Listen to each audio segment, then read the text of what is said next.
Jackson. Here. Mr. Williams. Present. Mr. Willis. Here. Vice Mayor Hutchinson. Here. Mayor Pelosi. Here. Budget hearing. City Attorney? Wait. You get the 1, 2, 3. pledge of allegiance and the invocation. Oh, it's not on here. Sorry about that. We'll do the Pledge of Allegiance and the invocation. I'm not. Bob Layton's going to be leading us in invocation.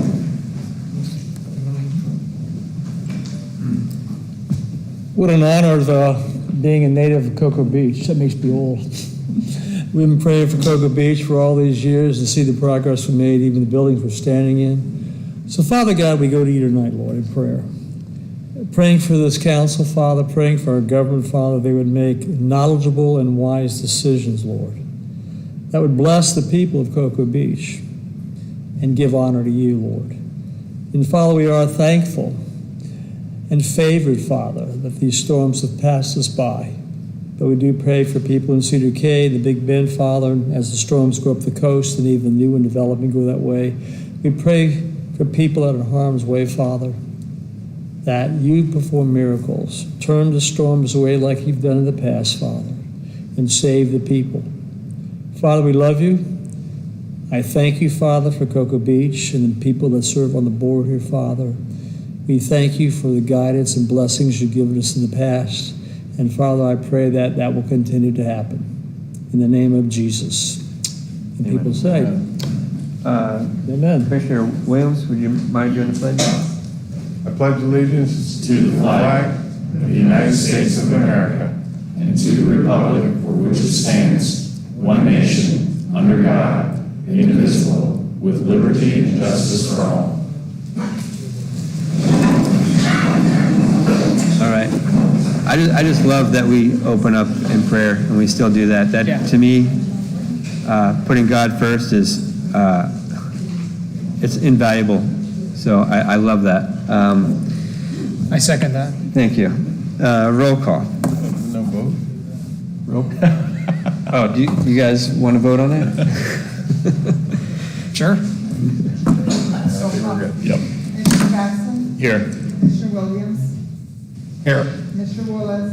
Here. Vice Mayor Hutchinson. Here. Mayor Pelosi. Here. For the second time. Yeah. I figure we'll do it over until we get it right, you know? All right. Budget hearing. Thank you, Mayor. This is item B1. Approve resolution number 2023-11, a resolution of the City Commission of the City of Cocoa Beach of Brevard County, Florida, adopting the final levying of ad valorem taxes for the appropriations to be paid out of the general fund during the fiscal year 2024 of the City of Cocoa Beach, Florida, providing for an effective date. Resolution number 2023-11 adopts a millage rate of 6.1644 mils for fiscal year 2024. The tentative millage rate of 6.1644 mils is 16.02% higher than the rollback rate of 5.3133 mils. Representatives Patricia Draycott, Chief Financial Officer, Robin Hayes, City Manager. Recommendation approved. All right, I've got a public comment from Joe DeMarco.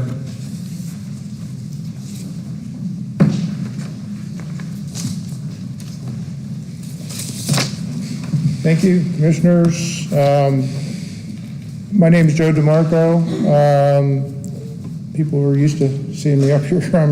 I live in Cocoa Beach on Country Club Road.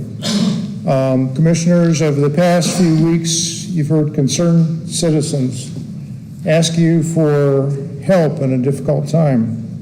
You've seen that there are many ways to reduce our spending without hurting the city's ability to meet all the basic requirements. Increased revenues are coming, even without exploiting the inflated property values that we have right now. High taxes are helping to drive small businesses and families right out of Cocoa Beach. I think that an excellent example of something that's very straightforward, easy to embrace, and would help reduce the millage is Commissioner Hutchison's He made a presentation on Tuesday night, but his presentation was in the agenda, and I had a chance to look it over. It's really straightforward. It reduces millage, and it really is very simple things to do. I would strongly encourage you to either consider that or something else before you decide on this millage. And I think it's really time that you show that you care about the citizens and do the right thing. Any other public comment?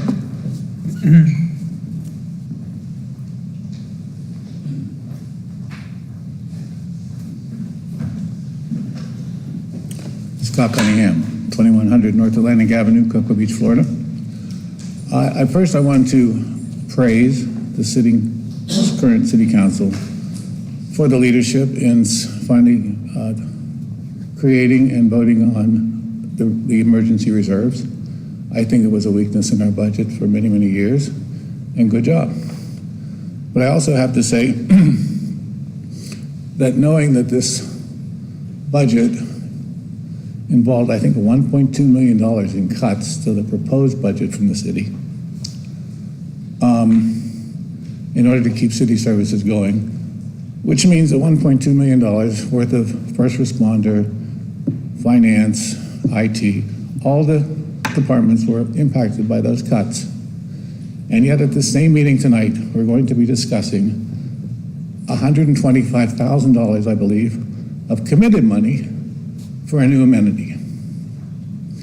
Now, I understand that you don't necessarily have to spend all that, but that took $125,000 that could have been used to offset the $1.2 million worth of city services that were cut. And I don't think that represents good leadership. And I wanted to express that. Thank you. Thank you, sir. Roger? Roger Buckles, live in Cocoa Beach, 3400 Ocean Beach Boulevard. Again, you current board members, most of you were not on the previous boards that caused a problem that you're living with now. And that is tearing down a building that was still usable, although maybe not ideal. Forcing the move out to where it's currently located here at the maintenance area. Country club living though, what the heck? But the previous board has put you in a position to where now you have to be the bad guys, or you're going to just go along to keep things peaceful. Not an easy position to be in, and I feel sorry for you for that standpoint. You've been placed into a position where you've moved demolished the city hall in order to, that board had done that to make it harder for the people to say, no, we don't need a new city hall. Obviously, we may at some point need a city hall. Right now, I don't think with the interest rates where they are and with the cost of our money and the taxes that are going to be added as an additional burden on taxpayers, we're looking at already on the proposed budget, a 21% increase over the previous year. Families and businesses in the community are having to cut, and we're adding staff. I have a hard time justifying that. It's not an easy thing to look at cutting personnel and expenses, damned hard, but that's why we hired you. That's why you ran for the board, and you look after the best interests of the community. So please don't feel obligated just because someone put you in this position to spend this money and push forward as planned. This can be done tomorrow, next year. And if it means you have to throw away some money, that's the position you've been put into because of the architectural expenses and the engineering that's been done on a proposed building. It's now you're put in a position where you have to throw that money away or at least delay some of it if you can. But if that architectural firm or engineering company that you're dealing with is going to hold you to the letter of that contract, then we don't ever have to do business with them again. You have some bargaining power. Thank you for the time. Appreciate that. Any other public comment on the millage rate? Go ahead, Janice. Good evening, Janice Scott, Cocoa Beach. Thank you for letting us comment on the budget again. I hope that you will support the rollback rate. I think it's the right thing to do. If you look at the handout of all the cities along the Barrier Island, we are the highest. I even see that we're higher than, with the rollback rate, we would even be higher than Rockledge. So I find it odd that it's getting so expensive to operate less than 4 square miles. I mean, it's just incredible to me. I'm conservative, I admit it, and I like to fix things. I don't like to replace them. I know we do a great job with stormwater and the wastewater plant, very expensive to operate. They've probably lumped along replacing things, but I do think it would behoove you all to take a breather on the biggest thing that's driving this budget, and that's replacing City Hall. I think the most egregious thing in that plan is having added 3,500 square feet for a community room. We've got a community room here we've been paying for over 30 years that hardly anybody uses it. Thank you. Thank you, Janice. Anyone? Ben? Mayor Ben? Former Mayor Ben? And former Mayor Janice Scott. Thank you for the opportunity to speak.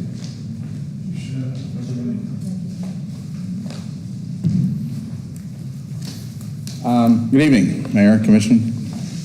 What I'm passing out is the city's engaged audit firm. When I first started, I didn't understand government accounting. It's a whole different language. It took years to learn it.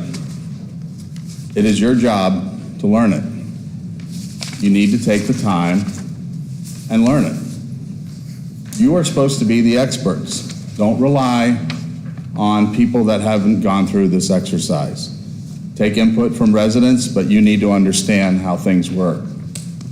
It is not private sector accounting. It's completely different.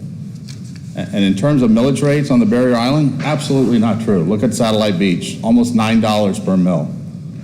We're also a full-service city on the Barrier Island. The inherent problem, myself as a taxpayer, I'm not even paying taxes on what I bought my house for in 2015. I had a contract again, I'll say it again, 701, happy to show it to you. They backed out because of the economy. I'm taxed at $158,000 because of the homestead. I enjoy the homestead protection like all the long-term residents, but it creates a problem. You have an absolute mismatched sources and uses of funds. Your sources are your tax revenues, which are constrained by the 3% cap. Your expense side has no constraint. We've had very little addition to our tax rolls, which is why we created the 4 redevelopment areas, which is why we need to encourage some of that non-homestead properties. Now, also understand the difference between debt and leverage. We're not broke by any stretch of the imagination. The highest interest rate we have on any city debt is sub 3.5%, okay? You can't borrow money for 3.5%. Even today, in this constrained credit environment, the only people that banks really want to lend money to, frankly, are the super wealthy, which is why I went to where I went to, and B, municipalities, because their credit rating is so strong. We can still get sub 5 money. You heard the Fed's Chairman Powell's statement yesterday. Rates are going to stay up for a while. You have a financial advisor. Talk to him. That's who you need to get advice from. Talk to your city manager. You have a financial expert. Talk to our accountant. You have a CPA. These are the people you need to seek out advice. Take input from residents, but they don't understand the demographics of this dynamic, of this cap. And they talk about paying taxes, yet they're paying taxes on pre-2000 levels. It's just not equating. So please, pass the budget and pass City Hall. Get it done. Thank you, Ben. Did we have another, or is that for something else? No, that's for something else. Okay. Any other public comment on this issue? All right. Okay. So, do I have a? I move to adopt a millage rate of 5.8264. Got a motion. I got a motion to adopt a rollback rate. That is not rollback, that is the current rate minus what I proposed Tuesday night. Okay. 5.8264. I got a motion. Do I have? Second. Do I have a second? You want to, I'll second for discussion, but can you go back to your, is this included in what you were, your suggestions that you gave us the other night? It's exactly what we presented Tuesday night. It is added. For the All right, I got a motion and a second. We'll discuss. So we have quite a bit of public here. Lori, can we show that? I'm sorry? The briefing from Tuesday night. Yes. It's on the agenda under Yeah, but Commissioner. people aren't sitting here with the agenda. I get it. Just relax. It's not under this budget item. It's under. So while she's queuing it up, for those of you that did not watch the 3-hour video on Tuesday night, I put together, these are my seat 5 recommendations of cuts. There's 3 areas. It's the general fund, which is what the millage rate is. So this chart across the top are the 4 strategic initiatives that the committee is obligated to meet and fund. Go back one, please, Lori. On the left-hand side, while she's queuing that up, I have a breakout of the different millage rate range. So in the middle, that's there you go. Yes, ma'am. 6.1644, that's what was on the baseline budget to vote on tonight. Below that is 5.3133, that's considered the rollback rate. The numbers to the right of that are the equivalent budget amount. I'm proposing a number between those two, so 5.8264, which is the 6.1644 minus the 3 line items in the budget on the right-hand side that I'm proposing to remove out. So the first one is a greenhouse gas study. I don't think supports one of those 4 initiatives, would represent 0.024 millage. If you have the budget book, it's on page B56. There's adding an administrative assistant, which I consider an indirect resource. That would be equivalent to 0.024 millage as well on page B64. And then the golf course sprinklers, 0.29. Not that I don't oppose that, I just want to see a better project plan before we go investing another $800,000 in the city sprinklers to see how we're going to actually put a project plan together to manage some of the greens fees and the recommendations. We had a very involved task force that put together a hit list of 15 items to address, and I'd like to see how those are going to get incorporated with that investment. Down at the bottom, the takeaway bullet is just some suggestions. I put dune crossovers. To me, that's a bigger safety issue, something we could invest in. These are just ideas. And then number 3 in there highlights if we want to go down the rack and stack priority items of the investment or the strategic investment, capital investment plan, which one of those we want to fund. So this is what I'm proposing, the 6.1644 across the middle on the left-hand table, and removing the 0.338 millage that I have summed up with those 3 numbers on the right-hand side. So can I ask the Yeah, go ahead. Vice Mayor a question? So basically, you could have presented this slide without the big blue box in the bottom because Correct. It doesn't fit. You're not saying do this, reduce the millage, and defer these capital investments. That's right. Those 2 orange arrows means that's one of 2 options. We can buy down that millage rate, which is the arrow pointing to the left, or pointing to the bottom. Those are suggested alternatives. I was expecting to have some discussion on Tuesday night of how we would So you're saying keep the 6.414, but do the ones on the bottom rather than what's on top there? No, he's saying. No, that's where I was going, is I was hoping that conversation would happen on Tuesday night if there was alternatives to invest in. That didn't happen, so in absence of that, I'm proposing just reduce the budget overall. So don't invest in those blue box items at the bottom. That was option B. Option A would be just buying down the millage rate. City manager, is there anything that you, what's going on with the greenhouse gas study? Why is that important, or can you speak on that? Yes, may I ask Jared to come up and speak about that, because the prior commission did have an adoption of a plan, so. It's going to tell you can't drive your Humvee. Good I evening, can't drive my Jared diesel Francis, I'm the motorhome. city engineer. So the city, back in January of 2022, adopted a goal of net zero carbon emissions at all municipal facilities by 2050. That's in line with the established federal targets put out by the Department of Energy. Locally, Satellite Beach has adopted the same goal, Cape Canaveral, as well as this Regional Planning Council, all have that same goal of 2050. And so this study would, give us some projects to help us meet that goal, because so far since 2022, January of 2022, we have not had any projects to work towards this goal. And so this project will kind of be a master plan for us and identify projects that can help us meet that goal. Okay, thank you. And then the admin assist. So the .024 does not reflect that current person's millage rate, so it would be that person that you identify, which is also a person that's in our Development Services Department. So of all the departments that have customer service that we have challenges with, that's one of the departments we definitely have challenges. That is a front-facing department. It's also a department, I think a few years ago, this commission,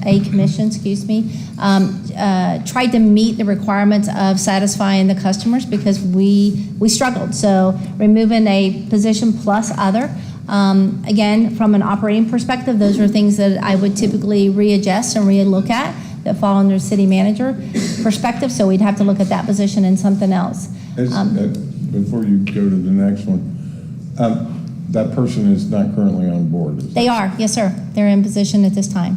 so we'd have to lay somebody off? Yes, sir.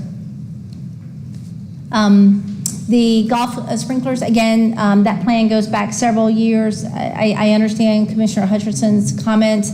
We did talk about bringing the country club to you on having a work session. Again, we have the backup from Dr. Amy Gregory that gave us some support. We do realize and recognize that it needs some more work. But, in speaking with the golf course folks, if we don't do something, we won't have grass out there. We just won't have anything, because we're struggling now. We're manually watering some of the areas. Now, that's all I can speak to on that, and I know that Andy's here, and I can have her come up and give you anything else on that. Yeah, if you wouldn't mind, Andy. Oh, did I see Joe earlier? Is he here too?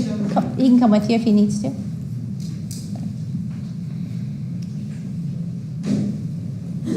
Andy is with Leisure Services, and Joe's he takes care of the golf course. Yes, Andy maintenance. Seguera, Assistant Leisure Services Director, and Joe is the golf course manager, yes. Thank you. The lakes and Summit River are original piping, so back to 1960. Right now, all of the refurbished heads are for the sprinklers. So we have 2 staff members currently just chasing irrigation problems that are just tying them up as well, and those are supervisors. I'll have Joe speak a little bit more on golf course.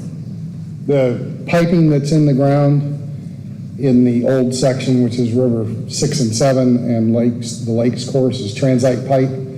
It has environmental issues that weren't taken into account in the 60s. The heads are no longer supported by the company that manufactured them. We have to go to an aftermarket or buy used. The hydraulic system has been in the ground since 1990. That's salt water that it's sitting in. Is this like cast iron piping or? Transite. Transite? Concrete. Oh, okay. It's a concrete pipe that preceded PVC. Gotcha. Now, the majority of the 18-hole course that was done in 91 is done with PVC. But those heads also are aged. The irrigation system was outdated probably 10 years ago, and we've been fighting to keep it going, and right now we're running out of places to get parts. And How many hours a week would you say that the sprinklers cost your staff to or a month, I should say, to chase down and fix these issues, or Well, I'd say research on I'd finding say parts? it's probably 40 hours a week. So you have like one full-time person trying to figure out how I've to, got 2 people doing it, but they're not devoting their entire time to it. so if we fix this, then we would have 2 extra people to maintain other parts of the golf course? They are 2 supervisors, they would be able to go back to their supervisory roles. So, Which they yes. are working supervisors, so. I mean, my main concern is that the golf course looks more presentable, is better, we get more people that want to play. Well, so- and that's the advantage. I just feel like there's a lot of stuff that, Without chasing the system, we can get the water where we need it, when we need it, how we need it.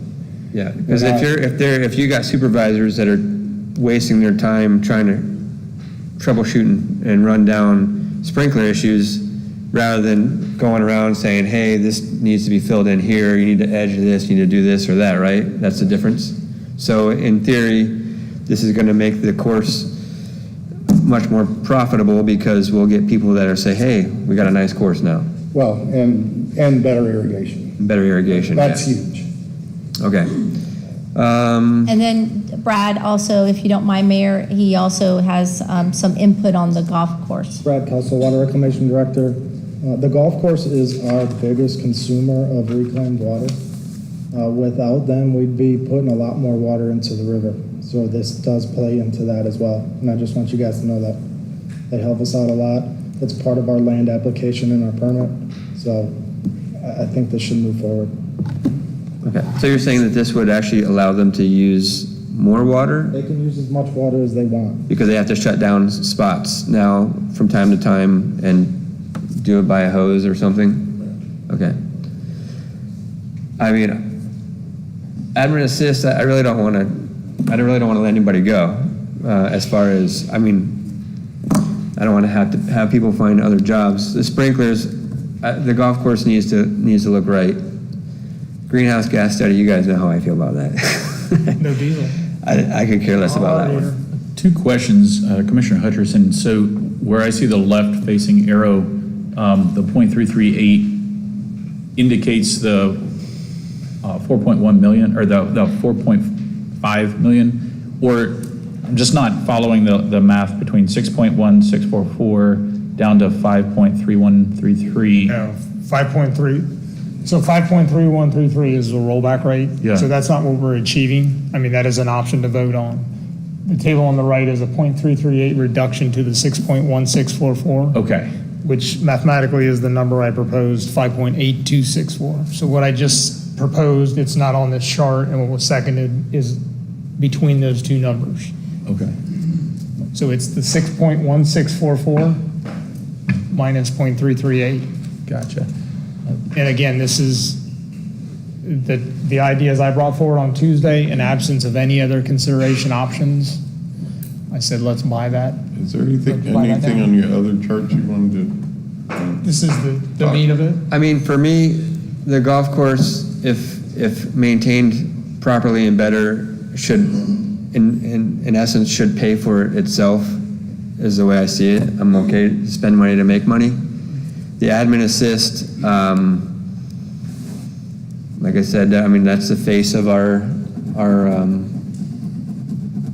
that's what helps people get stuff done. It helps people talk to people, so you're less frustrated to do things. I mean, I want to make it easier for the residents to get to us and get things done.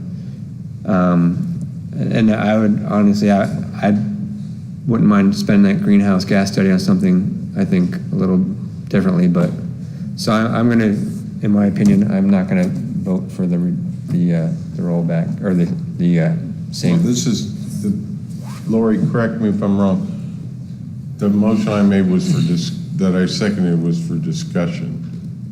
You said for So discussion. we're not. This isn't a motion to approve. Do you want to say anything, Caroline? I don't support a rollback rate at all. However you nickel and dime it, we don't need to be rolling back rates right now. I mean, even if you got rid of the greenhouse study, you could put .024 to something else, exactly. but don't get rid of it.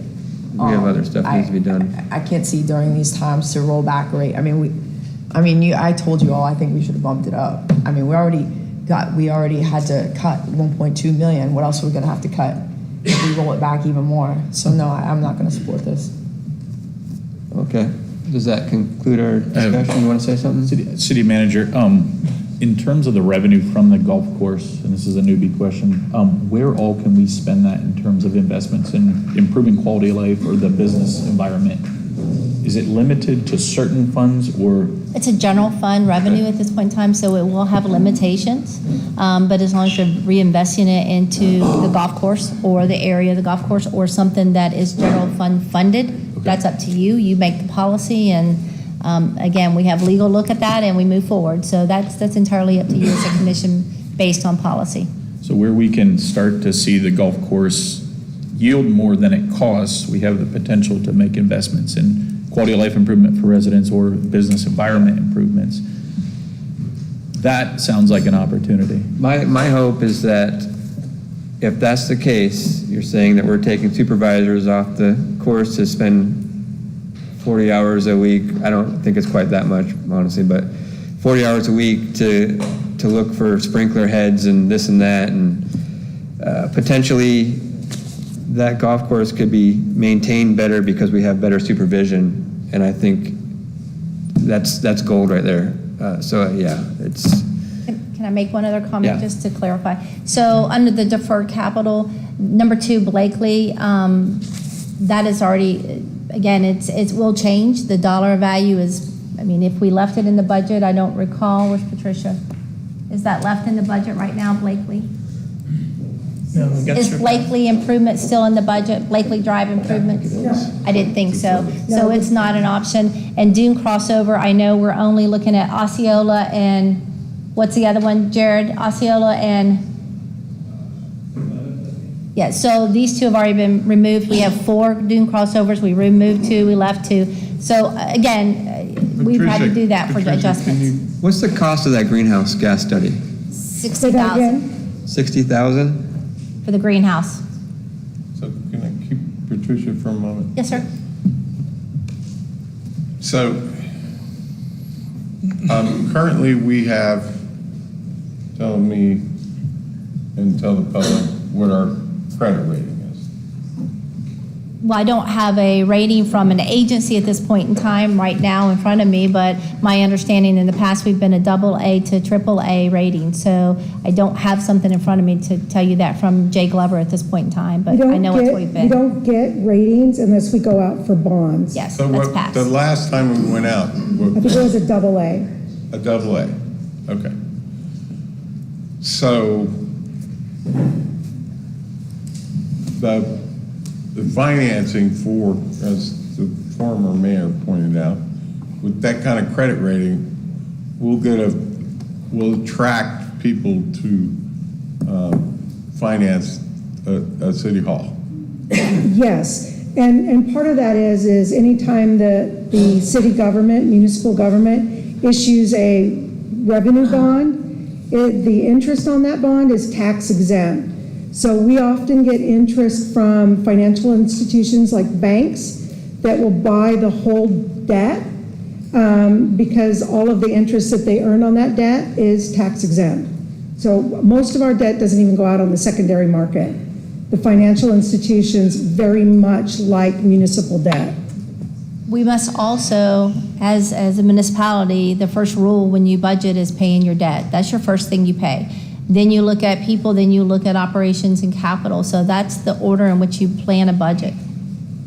So that admin assist is also about $60,000 a year then? It's just right around what we figure maybe close to 60. A little over that when you add in all of the benefit costs as So well. that means that's $5 a year extra that you'll be spending so that you can talk to somebody in City Hall. At the permitting department. At the permitting department. And then it's $5 a year to have that green gas study per person. That's what it comes out to if you do the math and the millage rate. Per person in Cocoa Beach, you're spending an extra $5 a resident for that. Just so you know, I just did the math. City manager, and not to put anybody on the spot for public math, but in terms of the difference between the rollback rate and the proposed rate, what for average citizens, a $500,000 house, what's the difference of what we're talking about for an individual citizen? Did you prepare it by home? I don't know that you did. I don't think I have it by home on this particular, but the final rollback rate was 5.6338. So the preliminary one was a little bit different. If you take... Then why do we have 5.31? Say that again. The final rollback rate was what? 5.6338. So why is the budget hearing have the 5.3133 on it? I think that was Jeremy's number. No, it's on our Yeah, resolution. That's on our resolution. We've got It's all right, we can sort it, we just gotta sort it. Yeah, it says on the, It says it right here, 5.3133. So if I ran the calculation, the reduction, or the ad valorem based on rollback, it costs each citizen $135 per year to go from rollback to the tentative. So the difference between tentative that the budget is prepared on and rollback rate costs each citizen $135 per year. Okay, thank you. And then also, I just did the math on those other two positions. Excuse me? Yeah, so, this affects me more than most, because I have my primary residence, and I have 10 rentals. My rentals are not homesteaded. I'm getting it full force. At least your homestead, you get a 3% a year cap, so that's great. Those two positions up there comes out to 44 cents a month per resident for those two things up there. So just keep that in mind. I'm not trying to kill you guys, but we're trying to make this feasible to make everything work. So, any more discussion? go ahead. I'd actually like to make the motion to approve resolution number 2023-11 to adopt a millage rate of 6.1644 mils for fiscal year 2024. I got a motion. There's already a motion. No. That was just a discussion. I think we're done discussing. Yeah. Okay. So you have a motion to approve. I got a motion to approve. Point of order. You got to shoot that down. We've had, I'm sorry, Tim Tumulty, Cocoa Beach. We had an ethics meeting a year ago and discussed this. When a motion's made at the dais on the table and a second is granted, it's insinuated that you're going to have a discussion. You don't say, I second it for discussion. That's, you don't need to say that, because you're going to have a discussion because you second it to be voted on. Until that motion is pulled or voted on, it's still on the table. You cannot have two motions on the table at the same time. Thank you, Tim. I'll pull my second from the original discussion motion. So you'd have to pull your original motion. It's still on the table. Okay, we don't have a second. The motion dies. I have a motion to adopt the millage rate of 6.1644. And Mayor, before you have a vote, we want to quadruple check some numbers here. Yeah, because they were stated, so I want to. And, well, am I allowed to discuss, we're double checking? Yeah, now? Sure, absolutely, yeah. So- The only thing we would ask is, please don't proceed to a vote. Sure. Until Okay. we tell you we're good to go. So for Jeremy and. Commissioner Hutcherson. Vice Mayor Hutcherson and Commissioner Jackson, and I guess maybe Keith. If you want to do anything about the budget, we can't wait till the ninth inning and then try to win the game when we're 10 runs behind, okay? If you want to do stuff with the budget, you got to work with staff during the year, even before they start their budget process. They send out, city manager, But I think they're doing some math. That doesn't show you all back. Well, she doesn't have to confirm it. But they send us out every year what our a list to fill out of what our priorities are for the city going forward. That's your first shot at, working the budget, okay? And you're more than welcome to get with the city manager and staff anytime during the year about how they're gonna formulate the budget. You can, if you want to be able to rein some things in, work out ways to do that. To Jeremy's defense, he's been trying to push this from the beginning. This is not last minute. He's just doing his last dish efforts here. I know. And we said at the draft budget came out, it wasn't balanced. Then we got the real budget 9 days late, and then we wanted to have horse trading. Since that, 2 weeks ago, none of that occurred. Well, we can say right now. So it's not me dropping this in the He's been doing this the whole time. This is what he had no other option other than this. All right, excuse me, I didn't mean it that way. I'm just saying, you gotta start way earlier than we started, Just has to be right in the. okay? Before they bring forward the proposed, and here's their, initial budget. So you gotta get in it before then. For the record, I voted no on every time we've touched the city hall, any kind of incremental funding, so you can't say this is bottom of the ninth inning. I've got the motion out there. It doesn't sound like. I appreciate your tenacity. I appreciate your drive. It's unfortunate that we can't cut a rate when we have massive property value increases. I don't understand how we think we can't operate a city when we're having escalation. I understand the rollback and the save our homes protections, and that's not an excuse to not challenge budgets. I mean, that's. Okay, but I said it in previous meeting that about 75% of our expenses is head count. We have the percentage. And all the services that go with that, and That's not healthcare. The percentage of. And It is those 9.07% costs above rollback. have not gone down. I'm not proposing to cut any of those. Straight from. Yeah. I understand that, but it's No, just it's that published at 6. our inflationary rate for running the city is higher than the normal inflationary We rate publish to it run on your the household. alarm. That's what we publish. This is our published. And just so you guys know, this is the only time that we get to discuss this type of stuff. So I'm letting you guys know that this doesn't go on behind closed doors because we don't have the opportunity to do this.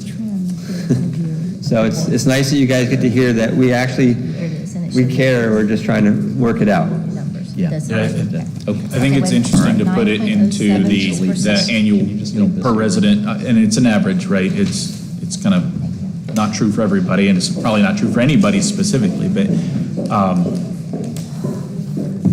little over $11 a month increase from what we've seen in terms of inflation, and that's not to put it in context of, oh my gosh, everybody is feeling triple grocery rates, double gas rates, and everything like that. And to Commissioner Williams' point, it hasn't got cheaper for the city. We said it, this is what we said. $11 a month is not egregious growth in total operating costs.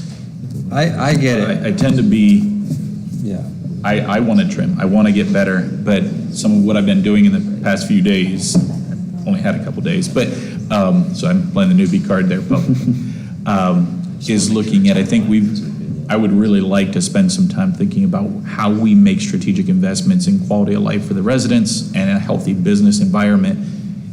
And that's not easy to see in just the simple numbers we've got. But to Commissioner Williams' point, I think we really got to dig into how we are spending and allocating the budgets in this next round of budget opportunities and drive our strategic priorities around how do we improve quality of life? How do we leverage the visitors that we've got? We've got phenomenal city assets associated with a beach that we pay little for in terms of the return on investment and the opportunity we have to leverage vacation dollars coming in or business dollars. We get plenty of business visitors associated with our high-tech industry. how do we really make that pay for the increases? But I don't think we get to do that tonight. Yeah, and again, my parents also have lived here my whole life. They live down Minuteman. They pay $2,200 a year for their taxes on a canal. And, you know, I'm gonna probably have to make them pay another $50 a year or whatever it comes out to. I don't want to do that to them. My parents have they don't make a lot of money. My dad's a preacher. So it's just, sometimes we just have to bite the bullet and realize that it's really a small incremental increase compared to what you're paying day to day, like you said, for your groceries, for your fuel and all, like that stuff is what's killing us. And I'm not trying to kill you guys with taxes. So, But we are.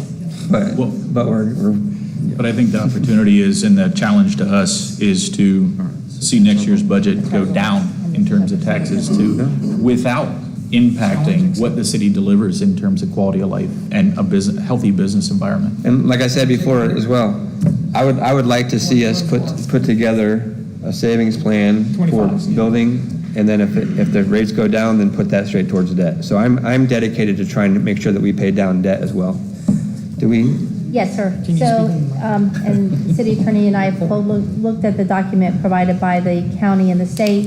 If you will go with a 6.1644 mils, we can give you the percentage that's higher than the rollback, and the rollback, if you choose something different, we can give that to you. If you go 6.1644, it's 9.07% higher.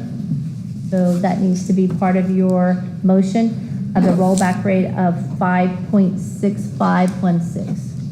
So, Wait, what happened to the tentative millage rate of 6.1644 is not 16? no, 07. 9.07. 9.07? Yes, sir. Can I offer an amendment, Mayor? Yeah. Of the rollback 5.3133, it must be read into record as such. We pulled it No, from you the want me state to side. change the 5.3133 to 5.6516? Yes, sir. Okay. That's fine, yeah. So the original motion was to approve a millage rate of 6.1644. Is that correct, Carolyn? Yeah. Okay. Or somebody made the motion.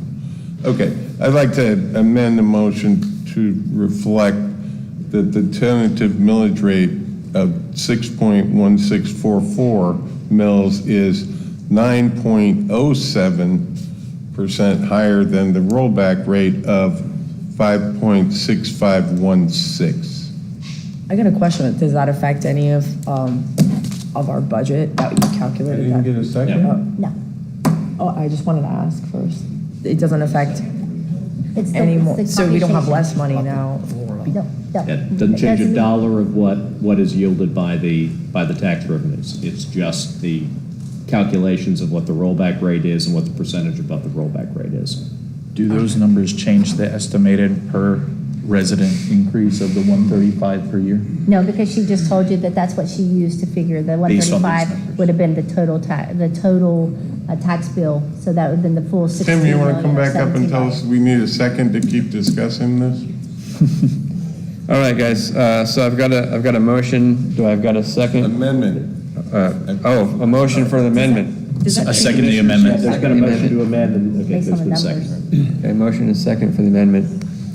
I got another, can I ask another question about this? We can discuss it all night. Okay. Okay, so does that change, when we voted a max millage rate? And that's what we called 6.1644 for our budget. But now that, and we thought that was 6.02%. Oh, that's higher than the 16. rollback. Okay. Yes, 16%. So Okay. this is actually a 9%. reduction in the. All you've done change is of raise the rollback. floor, correct? The What's that? budget's staying the same. We've just increased the rollback floor, if Yeah, you will. due to another factor that came Right. into the Right. process, whether it's new construction, it's something else in the equation has changed. Okay. Did we second this already? We got a motion For the and a amendment. second for discussion. And now we're gonna we vote on the amendment. We got a motion and a second for the amendment. And the amendment And the amendment was to change it to the 9.07? It's just documenting. Or the just floors. acknowledge that it's the Yes. 9.07? Yeah, it just has to be. Got it all written down. And Don't worry. So are we, I will go ahead, if you don't mind, after you amend the motion, I will read out what the motion was, so it's clear. for the Okay. record. Okay, I already amended it. I know. all right, you guys are confusing me now. Okay, so are we voting on the acknowledging of the amendment, or are we just, There's a motion and a second to amend the main motion on the floor. I would suggest there be a vote on the motion to amend. And he'll read what that amendment all right? affects. All right, let's vote. Okay. His amendment. On his amendment, let's vote. Can you repeat your amendment? I'm sorry. It was just to say the tentative millage rate of 6.1644 Okay. mills is 9.07% higher than the rollback rate of 5.6516. Okay, so you're That just is an changing the word. administrative Okay. change. There's no budget change for that. That's Correct. just raising the floors, just documenting administratively Right. that the So rollback that the is language higher. reads correctly. Exactly. Okay. Correct. And then, All in favor? aye. Now it's a roll call vote. This is just a procedural vote in it. The final vote on it needs to be a roll call vote. That's what it says on my. Okay, 5-0. On amendment. Now we're gonna do a roll call on, if you get a motion. Yeah, and let me go ahead and just read out for the record, because the folks up at Department of Revenue love to see clean records. Okay. The motion on the floor is to approve resolution number 2023-11, adopting a millage rate of 6.1644 mils for fiscal year 2024, which is 9.07% higher than the rolled back rate of 5.6516. And yes, it should be a roll call vote. Do I have a motion to pass Yeah, we did. we that already had amendment? Okay. That's All right, what you then got. let's do a roll call, please. Commissioner Jackson, Yes. Commissioner Williams, Yes. Commissioner Willis, Yes. Vice Mayor Hutcherson, Nay. Mayor Kapizi. Yes. Okay, motion passes 4-1. See, Attorney, the second item? Thank you, Mayor. This is item B2, approve resolution number 2023-12, a resolution of the City Commission of the City of Cocoa Beach, Brevard County, Florida, adopting the final budget for the fiscal year 2024 of the City of Cocoa Beach, Florida, providing for an effective date. The total budget is $107,672,070, which includes the capital improvement expenditures. Representatives Patricia Draycott, Chief Financial Officer, Robin Hayes, City Manager. Recommendation approved. Move to approve resolution number 2023-12. You got a motion? I got a second? I'll second. Got a motion and a second. Any discussion? Just to clarify, this effectively follows from what we just approved. This is clarification of the dollars that are. Matching budget. And I just want people to understand that the total budget is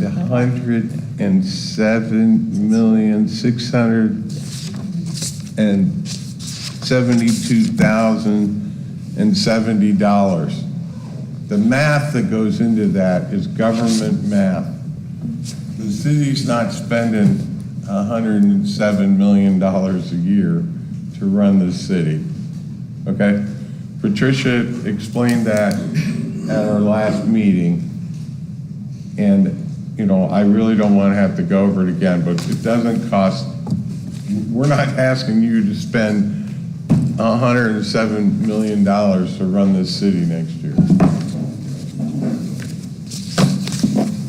All right. So. Thank you. I believe I had a motion and a second. Roll call?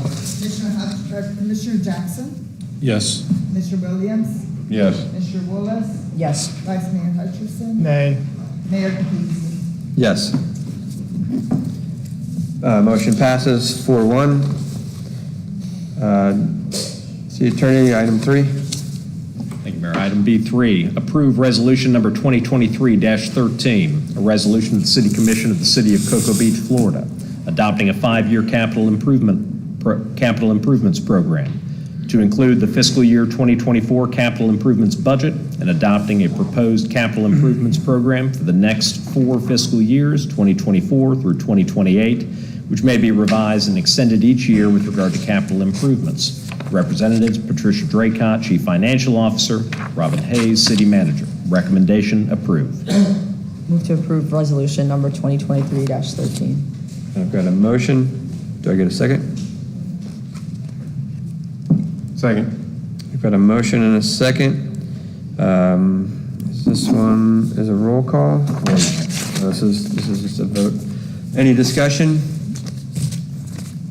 All right. All in favor? Aye. All opposed?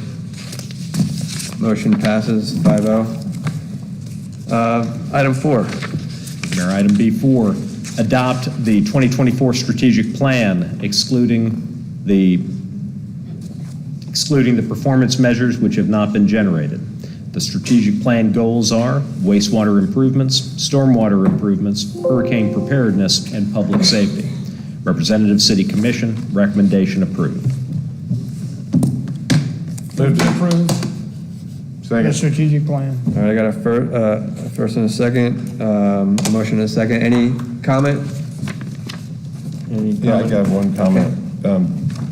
The reason it says excluding the performance measures which have not been generated, it doesn't mean that they're not working on those. They are being worked on. And the city manager has told us that she's going to try to tie performance measure to each strategic objective so we can see kind of like stoplight charts, red, yellow, green, you know, how we're doing, whether we're getting there or not getting there or it's stopped in its tracks. So that's why it says that. It's not like we're lacking generating them, it's that we never had them before, but now we're gonna have them. Okay. All right, all in favor? Aye. All opposed? Motion passes 5-0. Approval of the agenda. So I got a motion for the next agenda. I move to approve the agenda. It's going to be read, and I don't have any commission reports or announcements if you get that far before I get back. Second. Okay. Feel free to read the consent agenda. Motion and a second. All in favor? Aye. Aye. All opposed? Motion passes 5-0. At this point, do we have any public comments that are not on the agenda?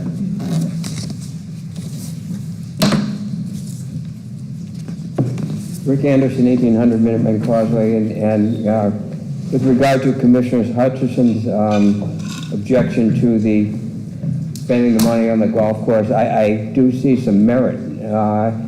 I've questioned all along, why do we need a 27-hole golf course?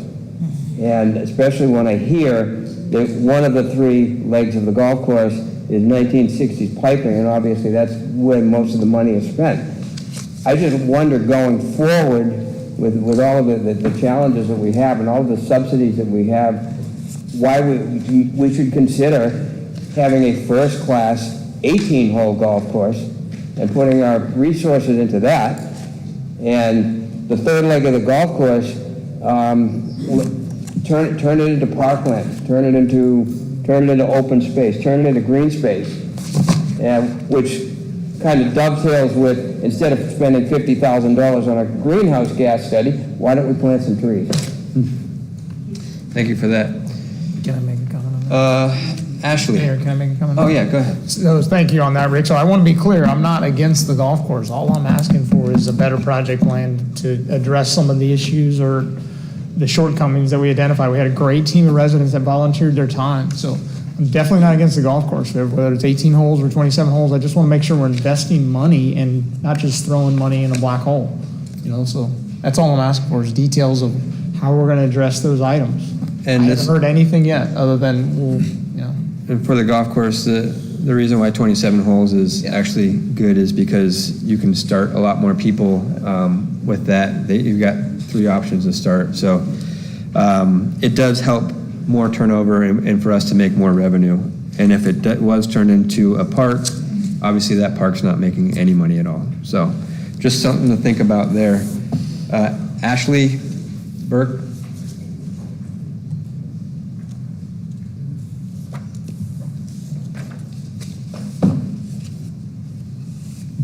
Good evening, Mayor and Commissioners. I'm Ashley Burke. I'm a resident of Melbourne, but I am the president of Space Coast Bunnies. We are a nonprofit rescue, and we serve all of Brevard, including Cocoa Beach.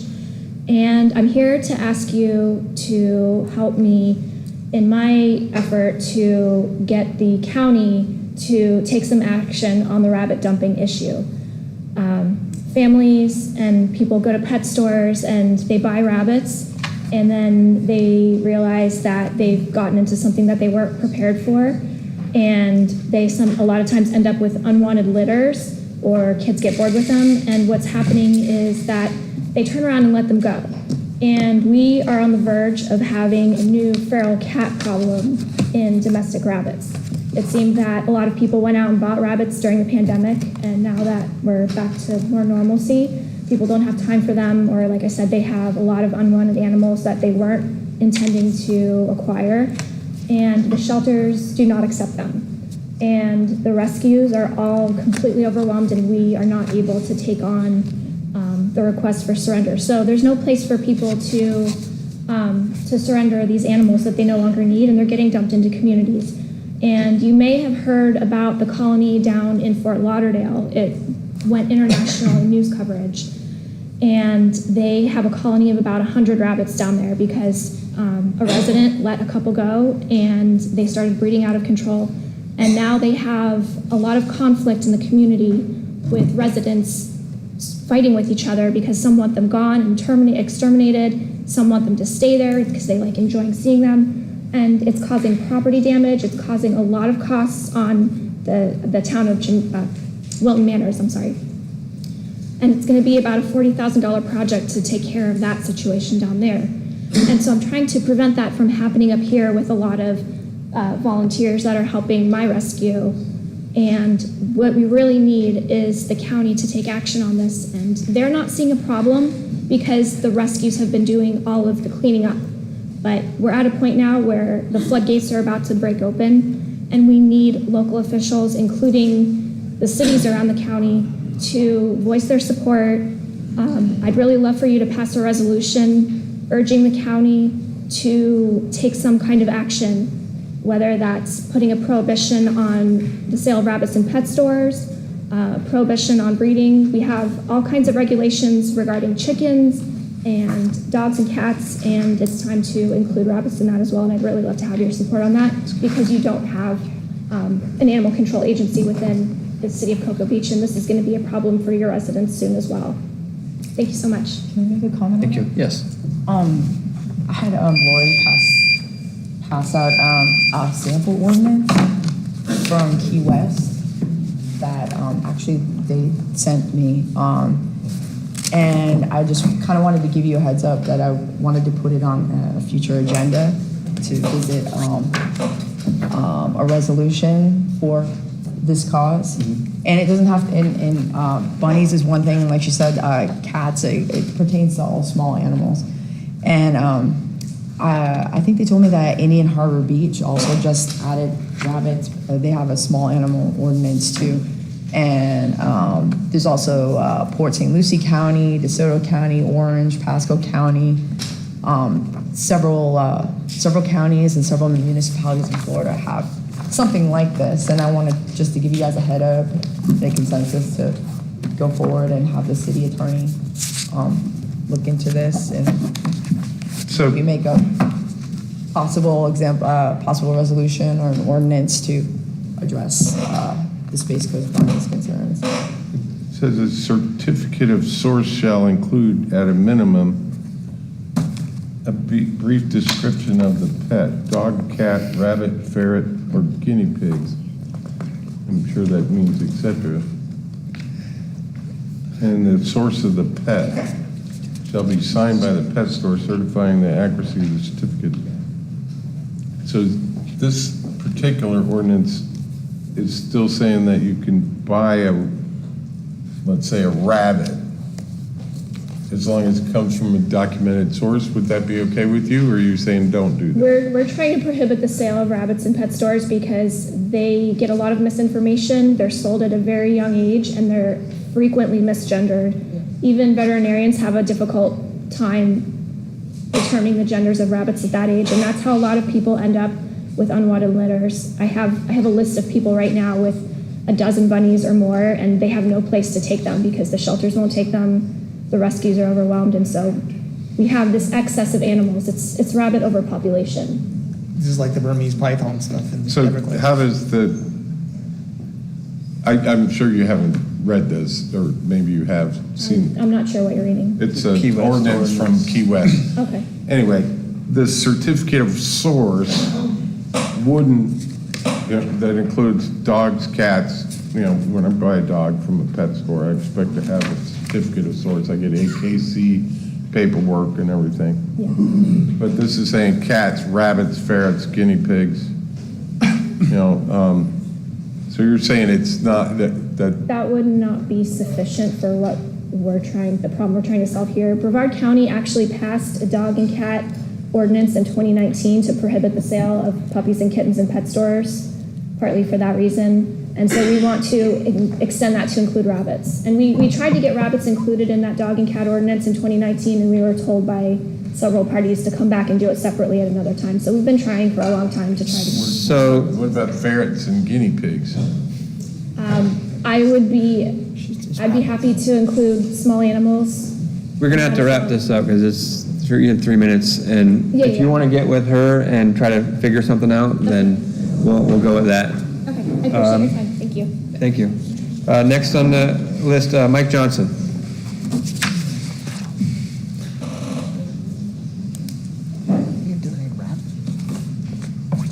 Good evening. It's always great to talk to you all. I'm Mike Johnson, 108 Surf Drive, Cocoa Beach. A couple of meetings ago, we had an interesting discussion. It was, we had the lobbyists here, and I was very attentive to what they were talking about. What we missed was that the residents didn't get a chance to comment. And I think that if the city's paying for this stuff, we should have had a chance to actually engage them. If I was to engage them, my direction would be to tell them to get a hotel daily tax for us, for the city. I travel all over the country, and every place has a 1% tax on hotels that go to the city. I don't know why we can't engage those lobbyists to do that for us. I've got a couple minutes left, so I have a couple other things I want to chat with you about. The crosswalks that are going in up by Surf Drive where I live. That's a very interesting thing because it's nearly complete. I was under the impression it was going to be April of 2023, but for some reason the state has kind of bamboozled us, and it's still September of 2023, and maybe April of 2024 is what was planned. So I used that crosswalk. I remember when I came here over a year ago, I said the women that get off the bus going on southbound A1A to work at the Hampton Inn and next hotel, run across A1A holding hands, afraid for their lives. And I said, I think this is going to be a good idea. Well, I got to tell you, I don't think it matters. I have seen people walk 50 feet south of that, running across the road. All you have to do is walk 50 feet and go there. It wasn't that long ago. I was coming home from dinner at Frano's, and I walked across the light at Dairy Queen, and who's coming across the road but a guy in a wheelchair, pitch black outside, wearing black clothes, having two people there, and the guy that was with him was flagging people down on the road. I don't think there's any hope. I'd like to think that there was hope, but it just baffles me. So anyway, I think that as many lights as we want to put up, it's probably not going to do a lot of good. Thank you. Appreciate that. Yeah, you can't fix stupid. Honestly, it all comes down to personal responsibility, and the government, in my opinion, we can't be responsible for everybody. You're going to have some personal responsibility. No matter how much money we throw at it, it's not in my opinion, can't fix stupid. Who do we got here? Isaac.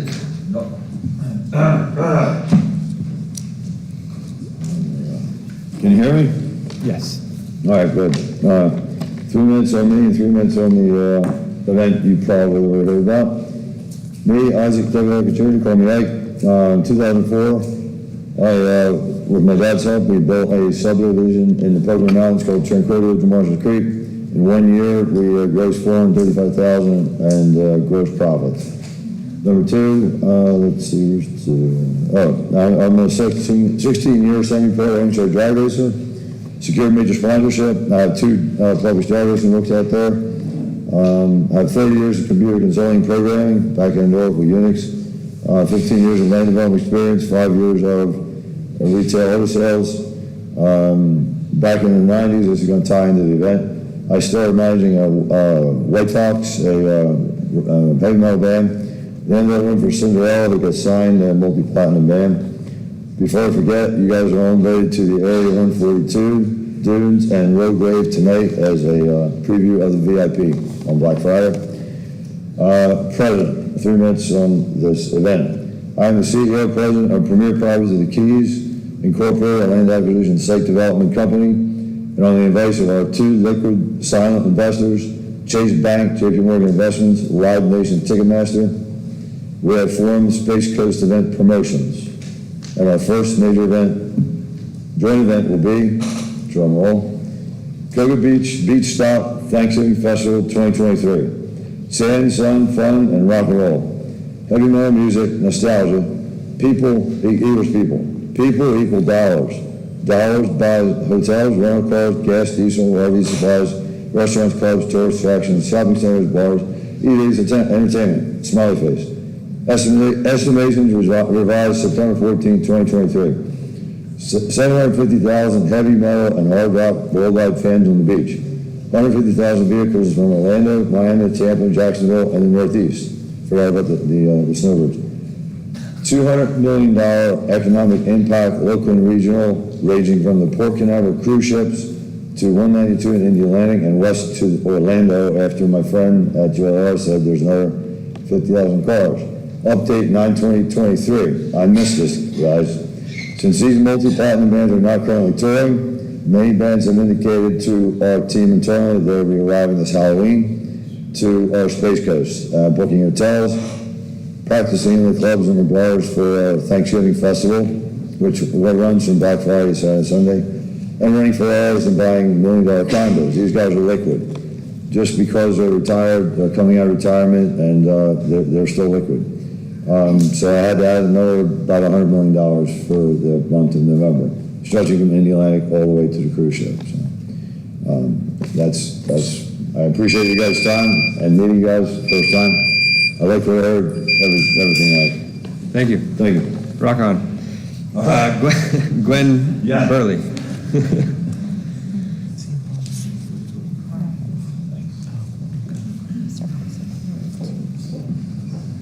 Greetings, Commissioners. My name is Gwen Burley. I live at 155 Diane Circle in the Atlantic, and I've been emailing you about the rabbit problem. Ashley covered most of it. I would like you to know that the rabbit issue is a statewide problem. It's exacerbated by the fact that county animal services across the state do not respond to abandoned rabbits, nor do their shelters accept rabbits.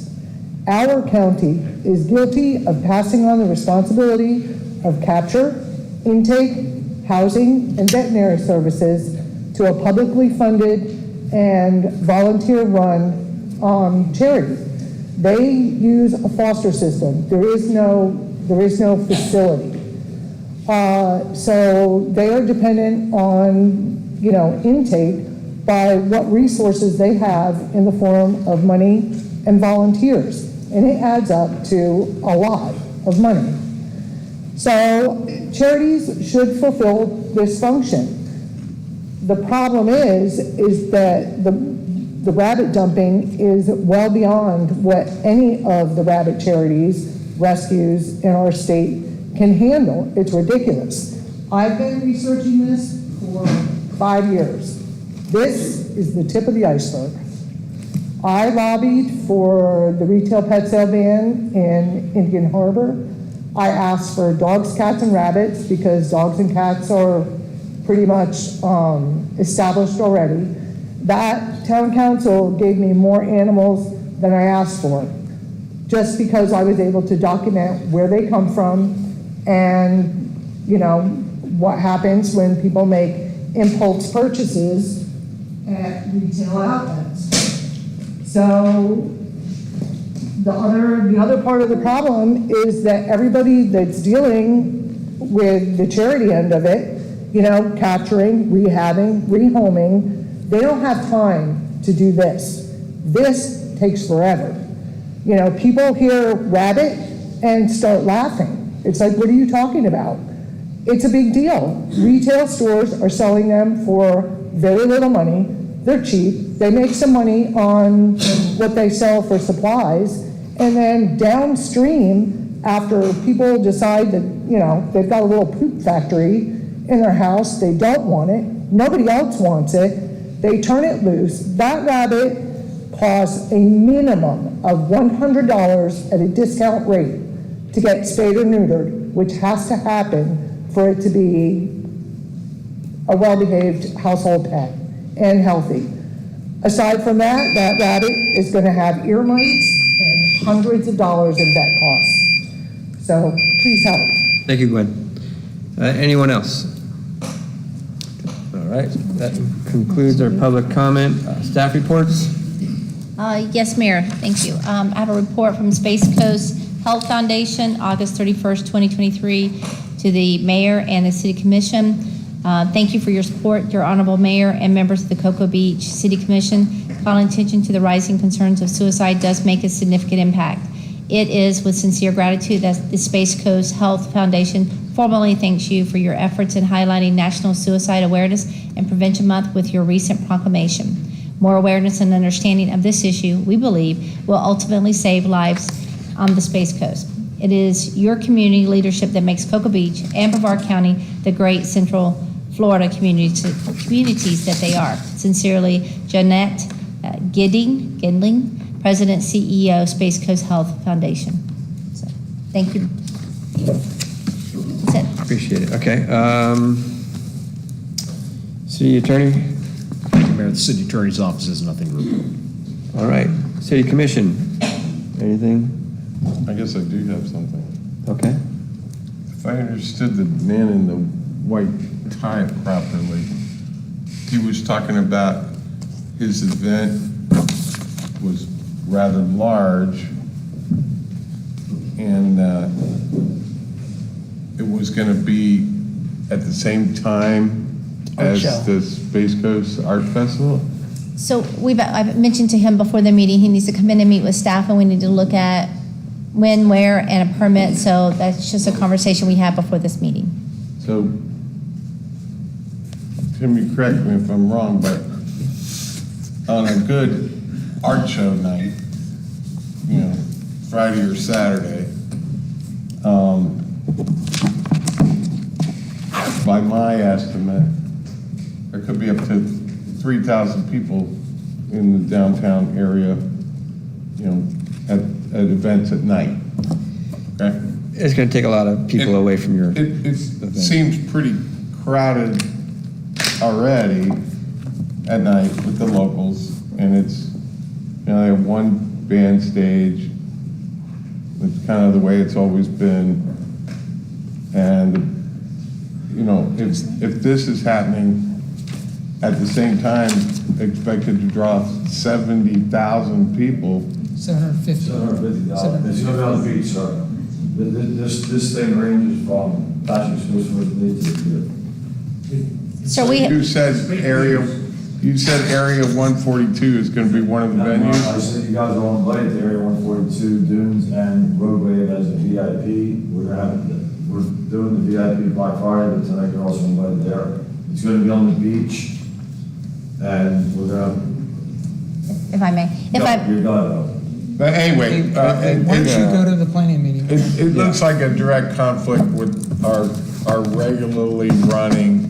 Regardless, it's not even been approved or anything, so. Okay, we- all right, this is- I just wanted, We'll work with them. I'm just trying to avoid a train wreck before it happens. Yes, sir. Well, Yes, sir. staff can take care of that, I'm sure. I wanted just to say that Cocoa Beach Homecoming is on 9/22/23, so just be aware there's going to be extra traffic and all that along Minuteman. Tomorrow. And then, tomorrow. And then also, is it a good time to do Sure. this? We actually got our plaque in for our former mayor of Cocoa Beach. So if you'd like to come up and grab this, we have this for you.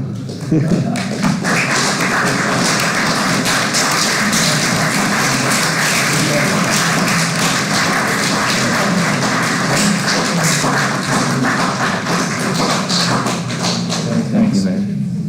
Thanks, gentlemen. Let me get a picture. Karen's not here. Is this a budgeted item? If it's not, I'll pay for it. That's the entire increase. Thank you. Thank you. Thank you, Ben.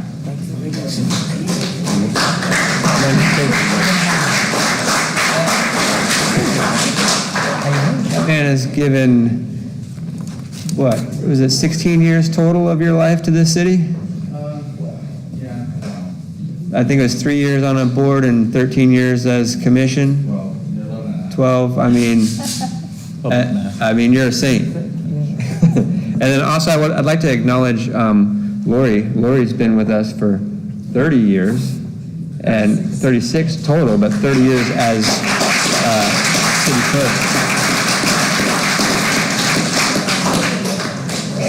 Honestly, Lori, I love you. I love you. I hope that we have many, many, many more years to come with you. I appreciate everything you do. When I started coming to commission meetings, and when I was thinking about running, Lori was very hospitable, very friendly. And then when I ran for commission, she was invaluable with helping me make sure I did the paperwork and all that. So if you've dealt with Lori, I'm sure you love her too. So thank you, Lori.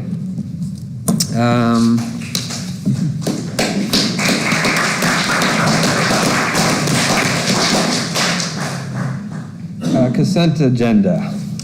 Thank you, Mayor. This is the consent agenda. H1, approve the July 27, 2023, August 3rd, 2023, and August 17th, 2023 commission meeting minutes. Representative City Clerk Department, recommendation approved.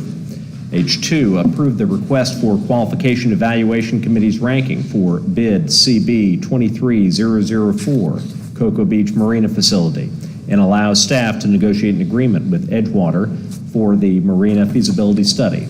If in the city's sole judgment a contract cannot be negotiated with the top-ranked firm, negotiation shall begin with the second-ranked firm, Geosyntec, and so forth. Representative Wayne Caragino, Assistant City Manager, recommendation approved. H3, confirm the scheduling of the following work session meeting. 6 p.m., October 17th, 2023, beach vendor contracts, Representative City Commission, recommendation approved. H4, ratify the one-year wage openers for year 3 of the contracts for the period of October 1, 2023 to September 30th, 2024 between the unions and the City of Cocoa Beach. A, Laborers International Union of North America, Public Employees Local 630. B, Florida State Lodge Fraternal Order of Police, Inc., FOP, and the City of Cocoa Beach. And C, International Association of Firefighters, IAFF.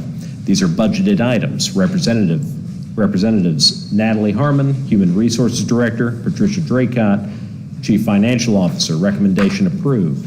Item H5, authorize the city manager to approve the wage increases for the general employees for fiscal year 2024. This is a budgeted item. Representatives Natalie Harmon, Human Resources Director, Patricia Draycott, Chief Financial Officer, recommendation approved. Item H6, approve the execution of a grant agreement with the Florida Department of Environmental Protection, FDEP, for $1,250,000 provided through a Florida appropriation to be used for the renovations of the Cocoa Beach Bicentennial Park. Representatives Robin R. Hayes, City Manager Wayne Caragino, Assistant to City Manager. Recommendation approved. Move to approve the consent agenda as read. Second. I got a motion and a second. All in favor? Oh, sorry. Public comment. No, you don't have public comment on the consent agenda. Oh, this is on the agenda. No, if City Manager? I would recommend if someone has public comment on. I would love to consent hear your agenda, comment. Thank you. I'd recommend that you permit it. 197 Lane. I was just speaking to the first topic on this consent agenda, which is the marina. I hope you guys wrote this down today. This seems to be a project for the 1%, and I beg to say that the 1%ers in Cocoa Beach probably are only on the river, and they have a boat, and they have a dock. Secondly, the city has really not excelled in making money on any of the projects that the city is running. Certainly, you're putting it in an area, potentially in an area, that if undisturbed, may actually grow some grass one of these days.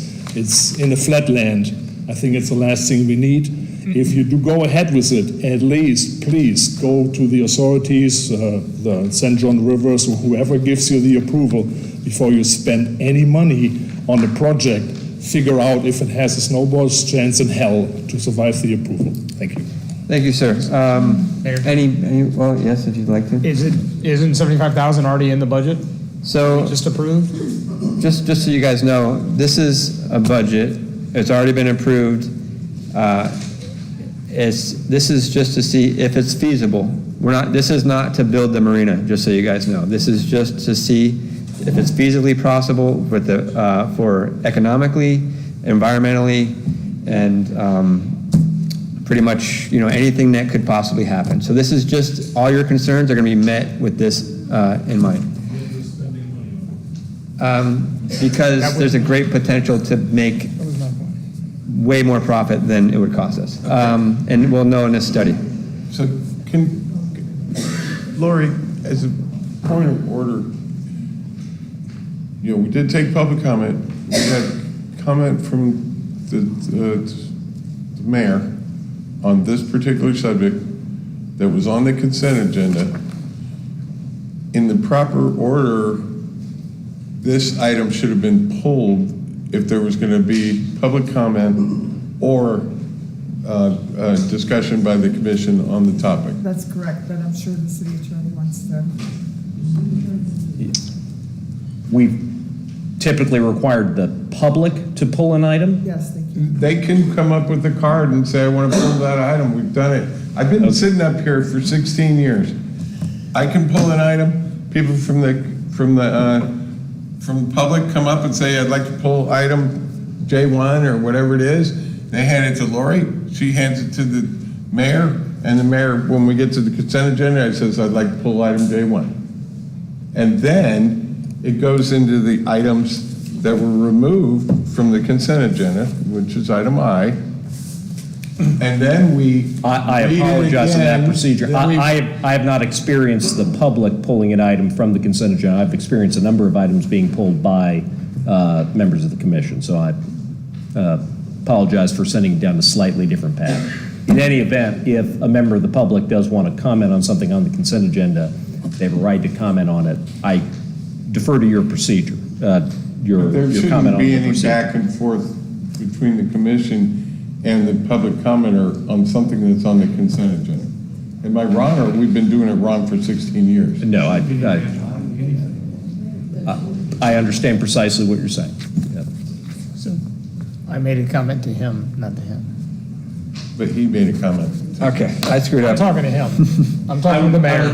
I would recommend in the future, for clarity, that we can communicate to the public if any member of the public wants to pull any item on the consent agenda, they can do so as well. All right. But does it need to be done during the public comment, not during the consent agenda reading? Is that the clarification you're asking for, Commissioner Williams? Yeah, I'm saying if I want to pull something, you want to pull something, anybody in the commission wants to pull something, or somebody from the public wants to pull something, like this gentleman that wanted to make a statement about it in public comment, then you fill out a card and put your name and your address and say, I'd like to pull item J1 or whatever it is from the consent agenda. He hands it to Lori before the meeting. Lori hands it to the mayor, and the mayor can accept it or not accept it. And I feel confident that we can be sure to make that more clear to the public and everyone in the future. Can I ask, like, what, I mean, the public's not required to come to every meeting, so how would they know the rules, like, on that, if we were to enforce that? I mean, and they're allowed to make comments, so how would they know? I can't make a comment on the consent agenda. I mean, how would, like, how would we portray that to? Okay. All right, meeting called to order. Pledge of allegiance, invocation, roll call, and then you could say, by the way, if anybody wants to pull anything from the consent agenda, please pull out a card and hand it to Lori. We'll go through the other things on the agenda, the commission reports and all that stuff, and if she doesn't have any cards, then nothing's pulled from the consent agenda. Okay? Can we do that, Lori? Yes. And then I just want to mention that I was on the Marina Committee, so City Attorney, is there any conflict of interest with me voting on any of this? No, Mayor, there's not. Okay. Mayor, there are procedures right on the agenda that talks about the approval of the order of business, and it says that the members of the public can also remove the item. So it's right on your agenda. It's on the second page. Okay. I know, but what they're saying is to highlight it. Yes, we'll put it in the. Highlight it after the call to order. Yes. Thank you for the clarification. All right, we got a motion and a second Consent agenda. for the consent agenda. As read. As read. All in favor? Aye. All opposed? All right, motion passes 5-0. Where are we at now? J1. Unfinished business. Thank you, Mayor. This is item J1, adopt ordinance number 1680, second reading, public hearing and adoption. An ordinance of the City of Cocoa Beach, Brevard County, Florida, approving a planned development with accompanying development agreement and amending the official zoning map of the City of Cocoa Beach by changing the zoning designation from redevelopment gateway to PD planned development for a parcel of land totaling 7.9 acres, more or less, located on the north side of West Cocoa Beach Causeway on parcels identified with parcel number 24-37-34-03-star-28, 24-37-34-03-0-star-16, 24-37-34-03-star-28.01, 24-37-34-03-star-9.01, 24-37-34-03-star-9, 24-37-34-03-star-1.01, 24-27-34-03-star-1, 24-37-34-03-star-7, 24-37-34-03-star-7.01, and 24-37-34-03-star-9.02 within the public records of Brevard County, Florida, providing for authorization, providing for conflicts, providing for severability, and providing for an effective date. The Drift Project with property addressed 375 West Cocoa Beach Causeway involves the redevelopment of a 7.9 acre site with a 221-unit multifamily project with an amenities package and 2 waterfront restaurant retail establishment with riverfront and dock access open to the public. Applicant Cole Oliver, EKS Sooner One LLC, City Representative Tanja McCoy, Development Services Director. Recommendation, adopt ordinance. I move to adopt ordinance number 1680 on the second reading.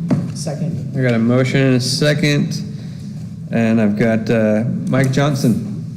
That was about as monotonous as the genealogy in the Bible, huh? Those are important. Well, I went through this whole plan about a couple months ago, and I'm not sure if Ms. Hayes had the opportunity to, she never got back with me, but when I read this thing the first time, the setbacks, height and density, or height and breeze through and all that was missing. You know, I got put in a redevelopment zone a couple of years ago, and now we're coming up with a new zone. It seems like we're allowing the developers to make their own rules regarding density, setbacks, and everything. I don't think the new, if this isn't good, then how did the redevelopment zone work out? You know, somehow there has to be some thought process here. If the developers can do whatever they want, this is where we're at. I didn't want to be in a redevelopment zone, but you guys put me there. I didn't want to be out of single-family housing, and you guys put me in a different zone. You know, you do whatever you want. But I want to let you know that I'm not happy with this. I think there has to come some time where you say, you know, we're not going to change and turn 7.9 acres into a 221-unit residential community. There's got to be some normalcy someplace in this whole community that says we're not going to put up with this anymore. And I want you guys to stand up for it right now. Thank you, Mike.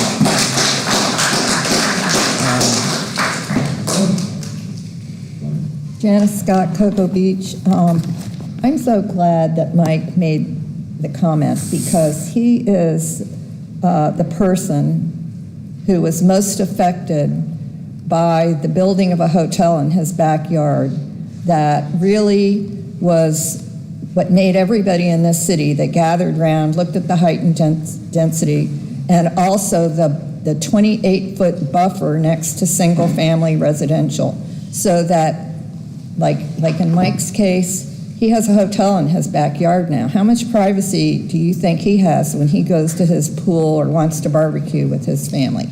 Like zero. And so somehow, you know, over the years, you can't sit here, you know, I come a lot here and try and keep my eye on things, but you can't control all the language in the comp plan that we've had many discussions about how the director of development services, he used some kind of language. The next one, the one who stuck up for us got fired. The one who really should still be here, Tony Caravella. He went through that whole drill with all of us. And it's really a shame because I think a lot of the applause, I haven't looked behind me, but they're probably from Angelo Lane. A canal in the beginning of all of this was not to provide a buffer for anything over neighborhood building height of 28 feet. Thank you. Thank you. Was it Ben? I saw your hand up. Yeah, go ahead, former Mayor Ben.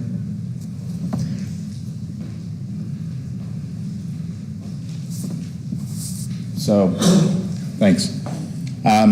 When I bought my house, I looked around where I wanted to buy. I wanted to buy in a single-family neighborhood. I now have an Airbnb behind me and one next to me. So now I live next to hotels, okay?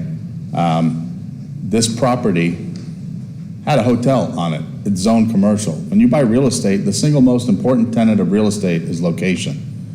If you buy adjoining commercial property, there's a very big There's a very big expectation that you can build on that vacant land that's zoned commercial. People do have property rights. This person actually took away the marketability and profitability of this parcel by limiting the inability to do vacation short-term rentals on this property in perpetuity. It goes with the property. If they sell or transfer this property, you can never have an Airbnb there. Today, they could put 221 vacation rental units.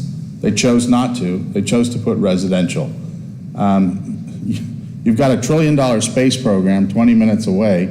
You need housing for engineers. Not all these engineers, especially the young ones, are going to buy houses. They need new housing. Our inventory of rentals has been taken up by Airbnbs, which is a battle we can't seem to win. This is going to create a supply of brand new housing. It's also going to put a $40 to $80 million project on the tax rolls, non-homesteaded, which is anywhere between $252,000 to $500,000 a year. and non-homestead property taxes to the city of Cocoa Beach. So again, this is one of 4 areas in the city that represents less than 13% of our entire town. So please, thank you, move forward. Thank you, Mayor.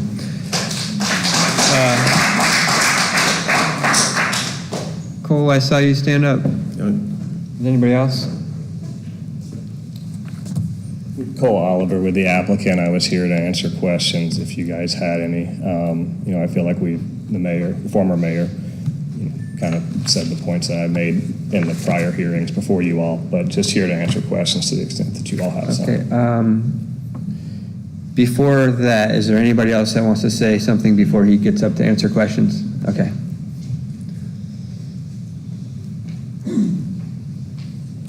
Yeah, Dwayne Pierce, 313 Angelo Lane, Cocoa Beach.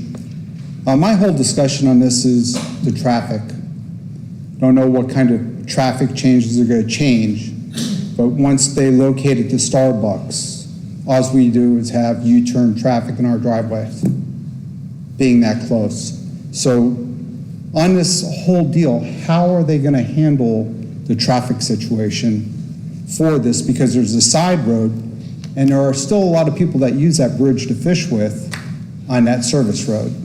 So if somebody could explain that, I'd really like to hear about that for the traffic problem. Just say to Mr. Pierce, part of his permitting process is to do a traffic study, and he is on, budding state road.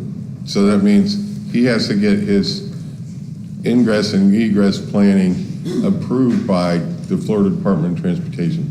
So that's part of the process for him to get his permit. And I understand that part, but I'm going back to when that Starbucks was built. The direction for traffic for their drive-through was never off Banana River Boulevard in the whole beginning planning section. So things happen to have a twist as it goes. And I'd like to make sure that it doesn't stress more the neighborhood to the turnaround traffic for that access road to get to that residential area. Understood. Thank you. Yeah, go ahead. Roger Buckles, 3400 Ocean Beach Boulevard.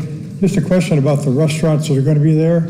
Was there some consideration on the density of those restaurants and their square footage and the parking requirements, along with the 28 units per acre? It seems to me you start encroaching on that 28 foot per acre when you have this dual use. If they would, you might have to, going to be some reduction in the density there. We've seen the plans at previous meetings, and it shows all the parking for the restaurants, and it shows, I think that basically there's dedicated parking for the 221 units, and then there's additional parking for visitors to those units. So, again, I think they have an adequate amount of parking. Go ahead, sir. State your name and address. I'm Jeff Parent, 469 Angelo Lane. I just wanted a caveat of what he was trying to say, and that was, it was originally 7.9 acres, and given we were switching to residential, which would have made it 10 units per acre, we decided, since it already existed for commercial, to make it 28 units per acre. So we did that on 7.9 acres, and then it went out, and then it came back, and now there's 2 restaurants on the end as well, which probably knocked it down to like 5.5 acres. So I guess what he's trying to say or ask is that going to impact that it cannot no longer be 221 units, it has to be less? Because the acreage was given up to the restaurants from 7.9 acres. Are we tracking? Yeah, so now you're higher than the 21 per acre? Yeah, and my math is that it's now 38 units per acre. 442 people on 5.5 acres. It just seems like too many mice in the cage. And I mean, I could read the preamble to the charter, which, keeping Cocoa Beach a low density family-oriented resort community, but we're dropping about 3.8% of the population of Cocoa Beach on one little area across one canal. That's all I've got. Thank you. You bring up some Great pretty points. good points, and I would have to refer to my city attorney to answer any of that. Yeah, I can address that point. The residential density limitations set forth in the charter and in the comprehensive plan do not eat away at, if you will, commercial intensity, For and mixed vice use. versa. Commercial uses on a piece of property don't allocate it exclusively to that, such that it doesn't go towards the residential density calculation. So, So it's the that total is- 7, not the 5. That's exactly right. Okay. And that is where they want to put them on the property. Anybody else? Go ahead.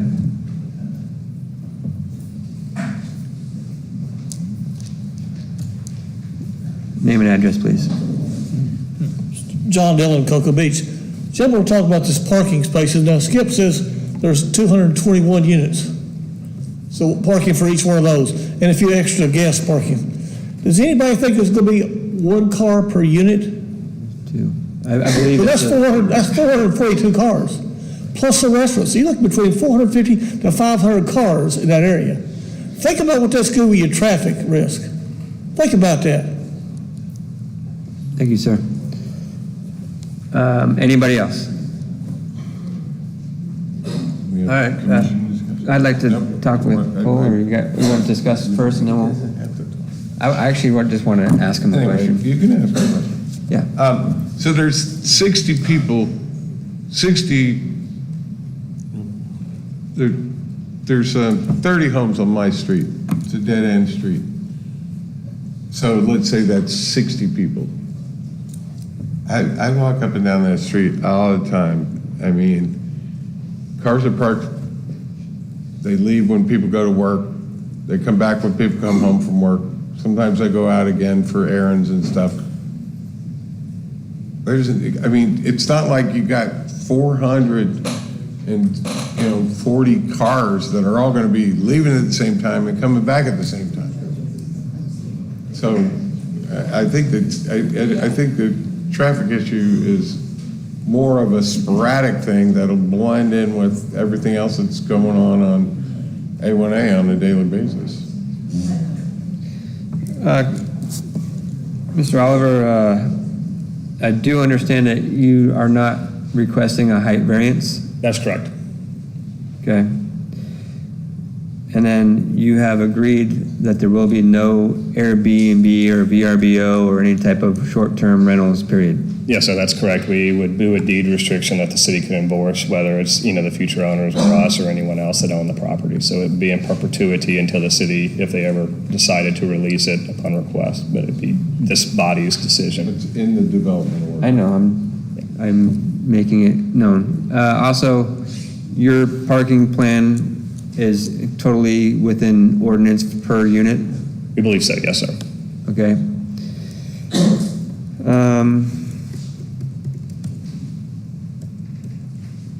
I can't think of any other possible questions. Do you guys have any other questions for him that may be concerning to others? Am I allowed to have somebody else from the audience ask him a question? Or is that against? Yeah, generally, that's not been okay. The procedure. All right, that's fine. I'll ask the question for him. He was concerned, he talked to me on the way in. He was concerned about cars pulling into looking at the park, the way the roads went and the parking for the restaurant. He was concerned about, headlights. He's directly across the canal. People coming into the restaurant and their headlights just blaring into his house at all hours of the night.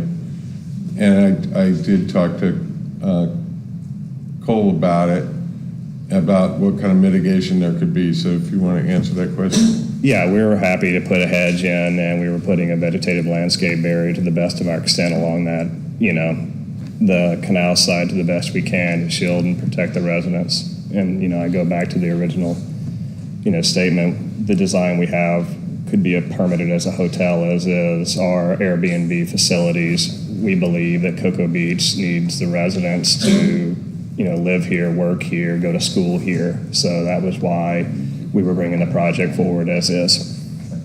Not that it really, I think, even matters or anything, but there's been a couple of people brought up about docks or people go there to fish.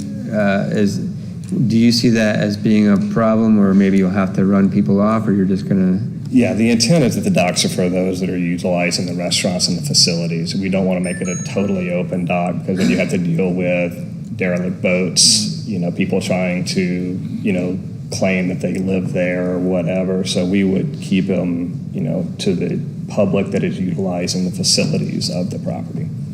Okay. And your docks will run, I guess, north and south on the riverside? That's the anticipated dock, yeah. Okay. So Nothing on the canal. the canal would just be fixed up, was already there. The boardwalk that's already there would remain. They don't plan on changing any of that? It's a, yeah, okay. Well, we've got I think that's all I have for you. I think for everybody else as well. No other comments towards him? Thank you, Oliver. Thank you. Mr. Oliver. So we've got a motion and a second. All in favor? Oh, I think it's a roll call. Let's do a roll call on this one. Mr. Jackson? Yes. Mr. Williams? Yes. Mr. Wallace? Yes. Vice Mayor Hutcherson? Nay. Mayor Capizzi? Yes. Motion passes 4-1. Item 2. Thank you, Mayor. Item J2, adopt ordinance number 1681, second reading, public hearing and adoption. An ordinance of the City of Cocoa Beach, Florida, relating to the city's budget reserve policy, making findings, providing for the establishment and maintenance of committed and non-committed budget reserves beginning in fiscal year 2022-2023 through 2028-2029, and providing for conflicts, severability, and an effective date. Ordinance number 1681 adopts the budget reserve policy by ordinance. The second reading and adoption of the ordinance is planned for September 21st, 2023. City Representative, City Commission, recommendation adopt. Move to adopt ordinance 1681 on the second reading. Second. Got a motion and a second. Let's do a roll call on that, or any public comment? All right. Roll call? Mr. Jackson? Yes. Mr. Williams? Yes. Mr. Wallace? Yes. Vice Mayor Hutcherson? Aye. Mayor Capizzi? Yes. Motion passes 5-0. Item 3. Thank you, Mayor. Item J3, authorize the city manager or designee to execute Amendment 2 of the contract with United States Tennis Association, USTA, Florida Section, Inc. Amendment 2 extends the USTA contract from December 1, 2023 to November 30th, 2026. Representatives Tim Tumulty, Leisure Services Board Chair, Laird McLean, Leisure Services Director. Recommendation, consider.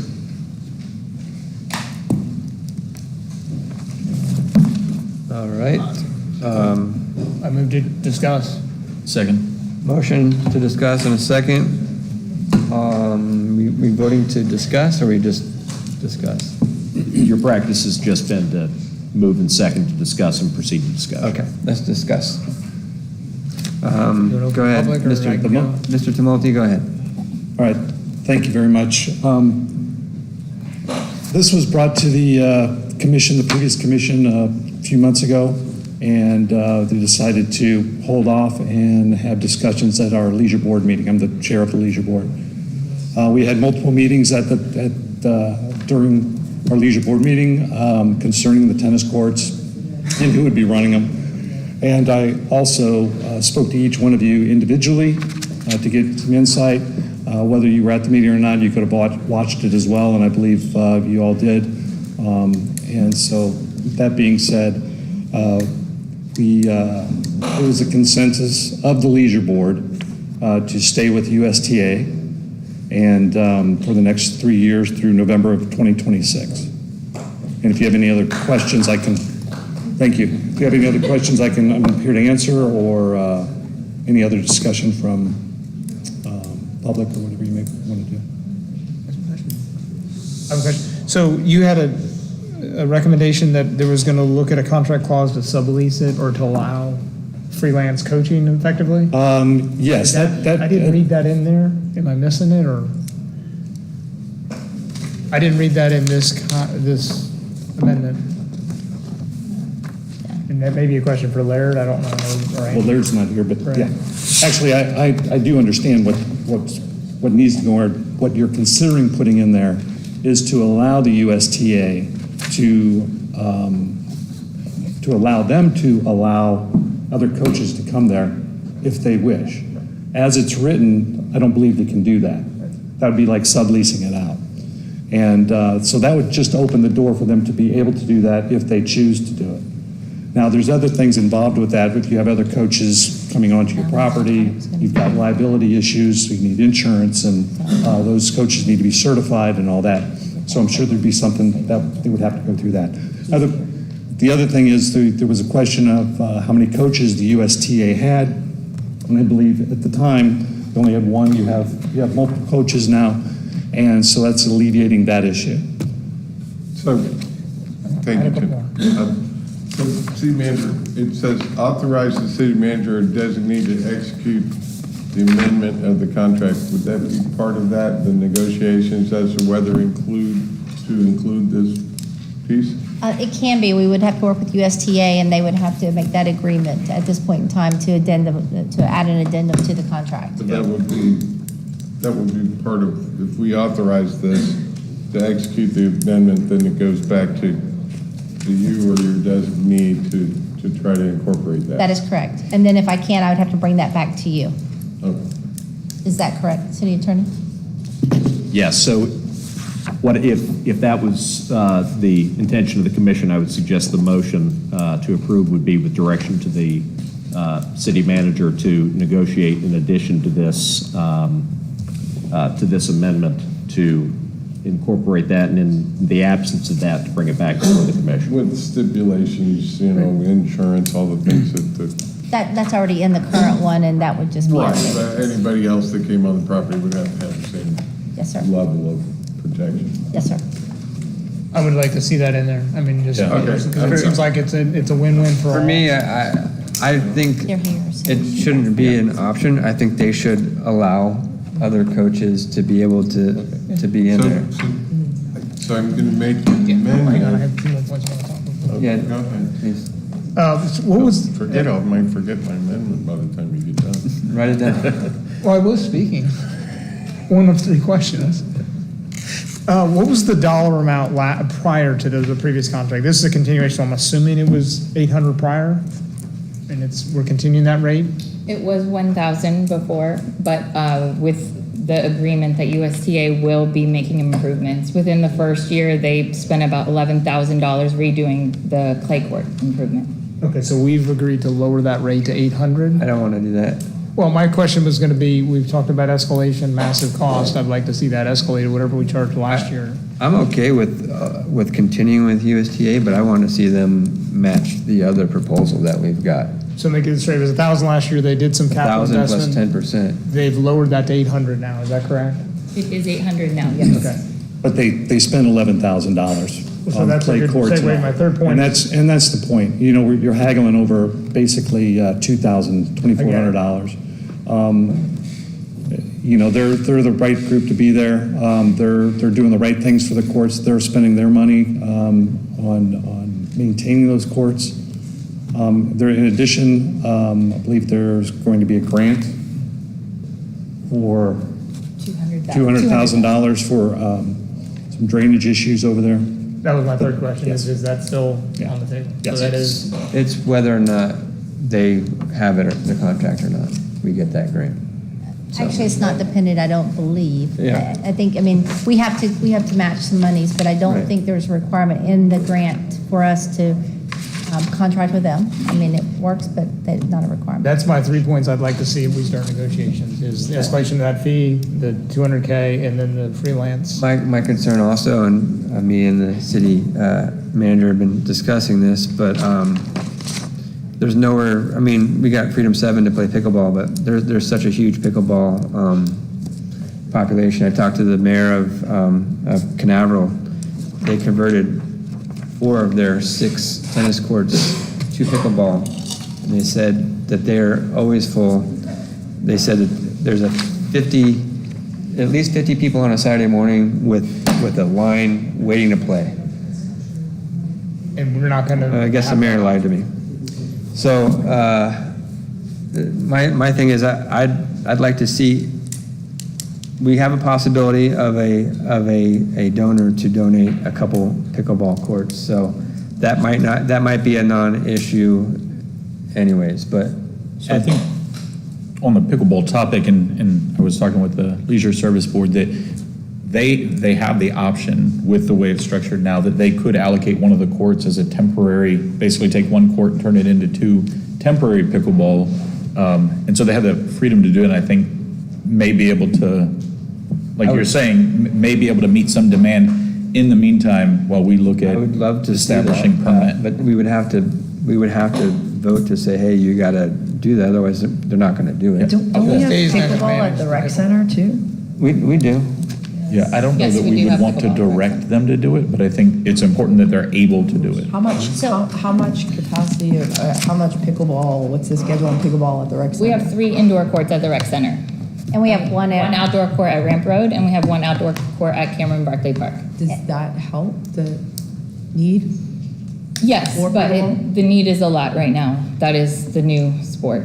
Everybody's playing it. I mean, we can't, if we're is that trying to be all enough, or- inclusive with everybody, you can say, oh, you can have 12 tennis courts, but forget the pickleball. It's just not fair to the residents. There's room on the north side of there for more, there's whole vacant.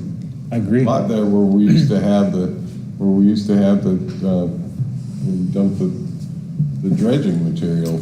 This is what I'd like to see. I'd like to see, There's acreage. On the east side of it, not the north side. I'd like to see The them, north side of the tennis courts, between the river and the. So if I may, just one moment. So if we're going to talk about the contract, it'd be nice to finish where we're at with Yeah. the contract, because even if you convert some of those courts to pickleball or not, I mean, if that's going to be added as an addendum, then yes, it's included, but if it's not, then that's kind of a separate item that we Yeah. can discuss if we may. And then also USTA is here, so if you'd like to ask them some questions, see if they're interested in the amendment or addendum to the amendment, I would suggest that maybe we ask her to come up and speak. She is here, and she can give you some numbers and maybe make some commitments to make this process a little simpler. okay, that sounds good. So for me, this is what I'd like to see. I'd like to see USTA continue the contract, but I'd also like to see them definitely include outside coaches as long as they get the required stuff. And then I'd like to see them match the proposal of the 1,000, 10%. And I'd like to see at least 1 court be moved to pickleball to see if it's even feasible. That's what I would like to see. But USTA, if you'd like to come up. Hello, Laura Bowen. I'm the Executive Director for USTA Florida. A couple things just to kind of level set here. I've been to this commission meeting, I think I came here a few months ago, introduced myself, and I did go to the Leisure Board meeting. Thank you, Tim. I think you did an exceptional job sort of fleshing out these issues. Just to clarify, our side of the house works exactly like your side of the house does. I actually have an advisory team and a board.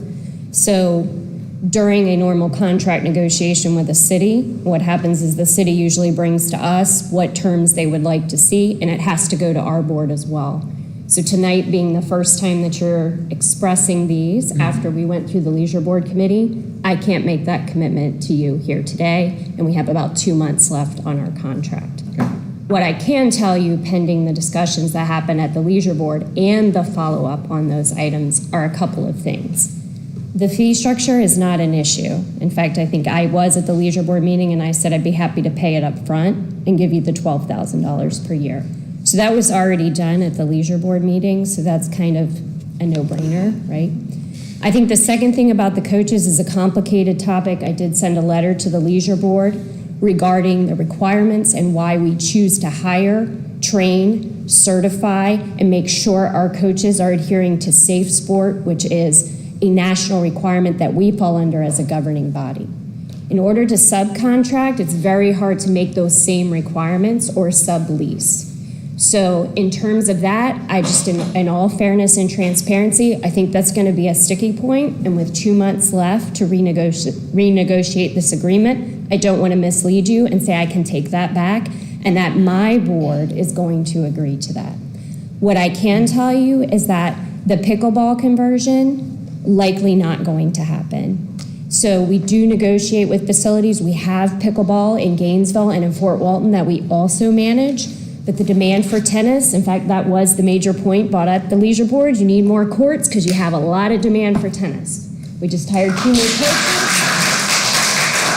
So we just hired 2 new coaches. I was in Palm Coast Tennis Center earlier today. They did not take away tennis courts. They're building 18 pickleball courts.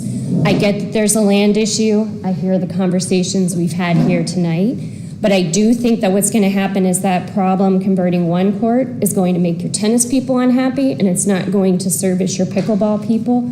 So I would say that it would be worth studying, issuing a study to actually see how you can solve for the pickleball problem without taking away from the tennis. And we'd be happy to provide you with any data we have. We study both. So I'm happy to offer that to you, but I did just want to kind of level set what I have to do to go back to my board and my advisory team. And I am happy to answer any questions about the financials, operations, and the coaching situation. So I think what you said was you're willing to bump up to the $1,000. Correct. And that, I think I said that at the Leisure Board meeting as well. I watched all the meetings, by the way, so I saw. My thing is, so you basically said you're not really interested in having outside coaches, even if they get, the certifications. So we have an employee-based model. I would have to go back to our attorneys to say what are the legal liabilities of having an independent contractor and what can we mandate or not mandate. We did that when we first got into this business, and the legal advice was to hire them as employees. That way we can actually mandate what they can do. We can mandate the hours that they work and all of that to ensure the highest level of service. So that was a strategic decision that we made. It's nothing against the individuals. It's a way we run our business, and I feel very confident in it 5 years in, 4 municipalities and 1 new one, that most municipalities are telling us they can't manage their independent contractors very well. And so they choose us because we have employees. Can you have part-time employees? We do. Couldn't these independent coaches be part-time employees? They absolutely could. But they don't want to work for $25 an hour when they're making $50 an hour. Yeah, really, I think it's important that we can accommodate our residents that want to use their own coaches. The problem is we have nowhere for residents to bring their own coaches in Cocoa Beach. Legally, they can't go to any of our other courts to do it. So that would be a... Hang on. They do it anyways, that's right, illegally. So one of the recommendations I might make is that I did read in the minutes that you do have other places that they're coaching illegally, that perhaps the city consider leasing those courts to them, and it's a revenue stream for you to actually have them as contractors working on those courts, if that's the issue. I don't really know what the issue is at the other locations that they're teaching or why it's illegal, but if there are other locations, then you certainly could look at that, and that could potentially be a moneymaker for you. My sticking point is, even if they get all of the certificates that they need, you're still not going to allow them, even though they're going to pay you to coach on your stuff. So, for me, it needs to be more inclusive. I can't vote on, personally, I don't think I can vote on this to renew this contract if you can't be more inclusive. And unless we can table this until you get an answer from your board. Again, like I said, it's a business model, and I appreciate your perspective on it, just like the way the city runs its business. That's the way that they run. I think at this point in time, I don't see that happening with us, so I'm just being very transparent about that's the way that we run our business. Okay, I understand what you're saying. The pickleball's a non-starter, but we do have property there. Should the city choose, some other budget cycle to put in pickleball courts, or if somebody wants to donate them or whatever you're saying, then that could be separate. but, and she's willing to pay the, $12,000. The open issue is the coaching part. So should there be a compromise somewhere along the line between USTA and the city and how we can make that work? If that doesn't get done by December 1st, 2023, I think that's when this ends, can we allow them to continue on a month-to-month basis? We can always write something up that, yes, allows a month-to-month until a Is there decision. anybody here that could agree to that from the venue, from USTA? Like I said, that would go back to our board, and they would have to make that decision, and they don't meet until November.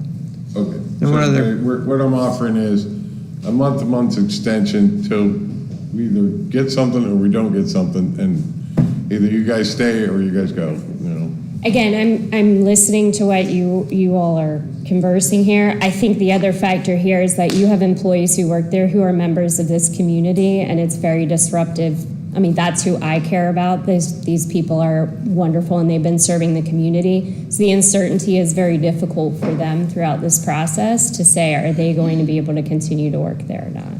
Okay, but what I'm saying is there should be a little less uncertainty if we say that we're willing to extend month for month until we can come up with She's saying she doesn't want the month-to-month people.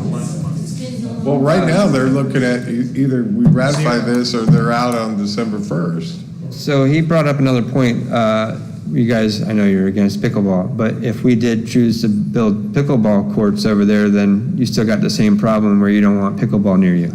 So No, I then- didn't say we don't want it near you. I'm saying we need the tennis courts for tennis play, and we don't want to lose them to pickleball. If you want to add pickleball next to it, fine. I think what we're saying is that tennis is growing at an extensive clip right now. You have high demand there. Keep the tennis courts. So I was going to actually pull the thread on that one. You said you do manage pickleball courts elsewhere. We do. If we were, and this is getting into the realm of hypothetical, but if we were to build pickleball courts on available land, could we add that or include that into the contract in the future such that you guys would manage the pickleball as well? Yes, in fact, there's another municipality that I met with today that's actually interested in having us do that for them. Okay. That way they could share bathroom facilities.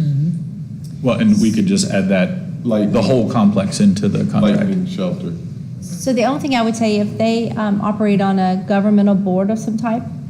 We're a nonprofit board. Yeah, okay.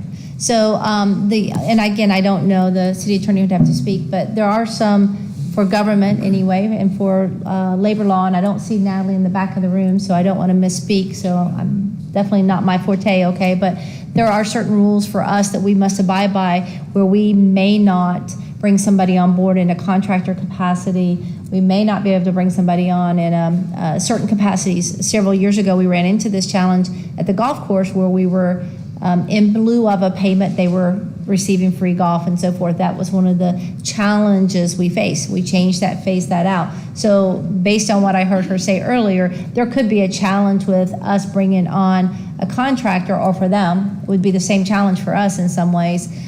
Because there is a requirement to have that person as an employee. We cannot make someone the same as to work as a volunteer or even as an intern unless it falls under certain categories.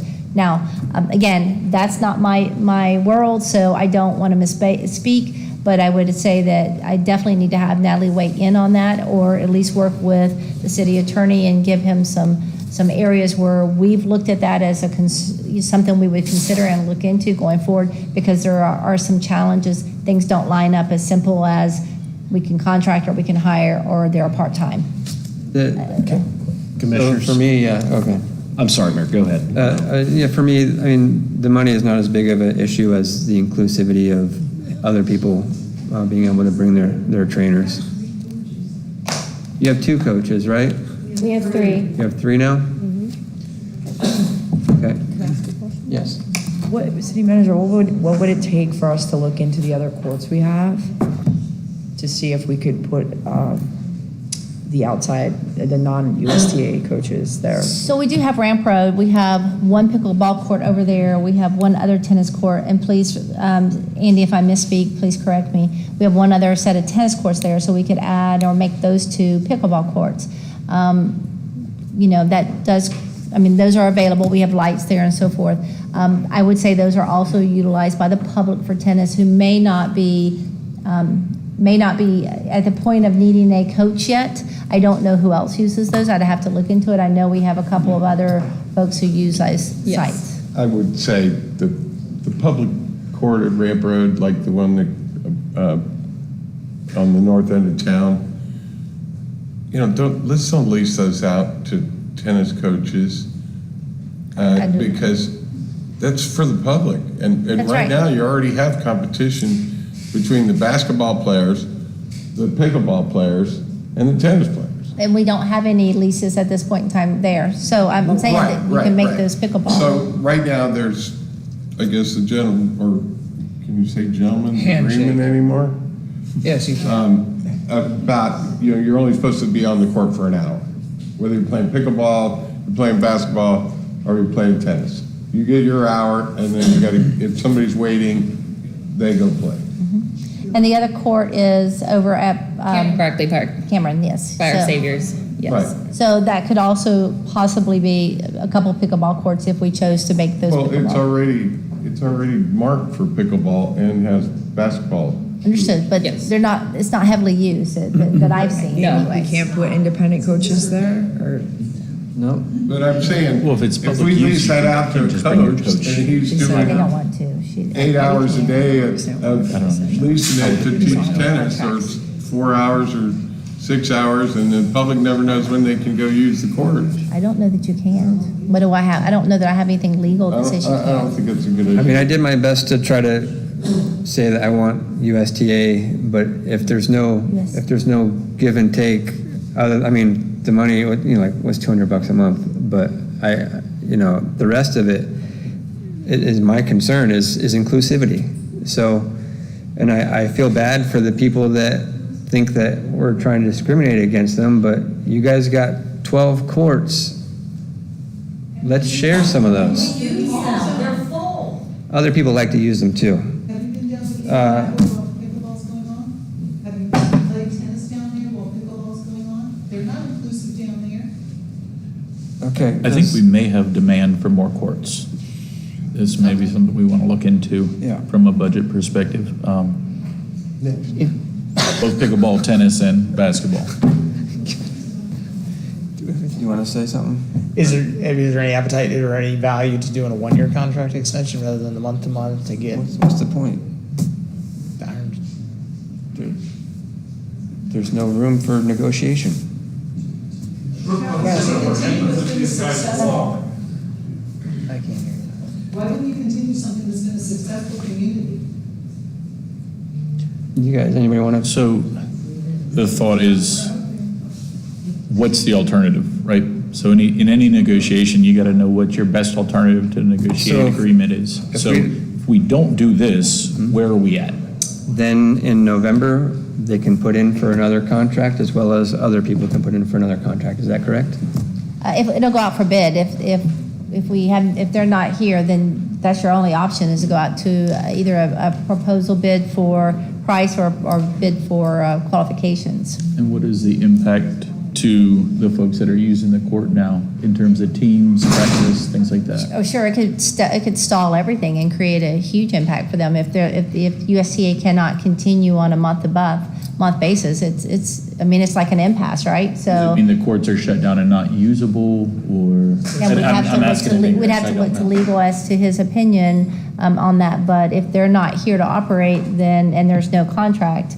If they're not operating, they're not operating. Yes. For sure. They're just shuttered, basically. Just like Ramp Road. It's either that or the city has to figure out how we're gonna monitor and maintain them at Yeah. that point. Do we at this point, how many other entities are interested in this contract?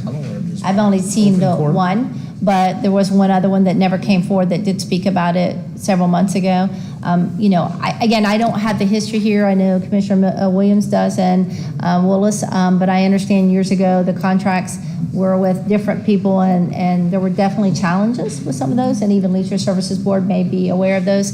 So actually our most stable upkeep and funds coming in has been with USTA. I mean, they have been, from that perspective, that they have been the most stable from that perspective. So that's all the information I have. Andy or even Leisure Services may have more information than I do, so I don't want to misspeak on anything. Yes, when USTA took over, there was 2 current leagues. Right now, there's 12 leagues that they operate. During 2020, everything was shut down, and they still did operate over there and didn't ask us for anything, still made their monthly payment and everything. So just something to consider. What options and... Okay. So, we have a motion to discuss. I don't think You have a motion. Discussing is intuitive, that's what you do. I would, let me state what I'm thinking before I make the amended motion. I'd like to just go ahead and amend the motion instead of extending them through 2026 to just take it to 2024 and give us a chance to come up with options, and we won't end up with USTA just backing out December 1st and being gone and having empty courts and having idle tennis players. You're saying to the end of 2024? 1 year, Give them a basically? 1-year extension tonight. I really don't understand. The USTA is here. I'm trying to save this. It's going to get shot down, Tim. I understand. The USTA is here. The other entity and the other fake entity are not here. And that shows the face right there. I didn't want to go deep into it, but though they basically gave us false information. And from our perspective on the Leisure Board, we could not give that to that other group because they gave us false information about something. Who knows what else they were saying was true or not. So I just don't understand the pushback. USTA's been doing this for a while now. Yeah, we did, and it's just a recommendation. Prior to the UST coming in, there was one person, one coach, Richard. I don't remember his last name. Cody. He was actually paid by the city, and he also charged for. He was paid. We were getting no money back, nothing.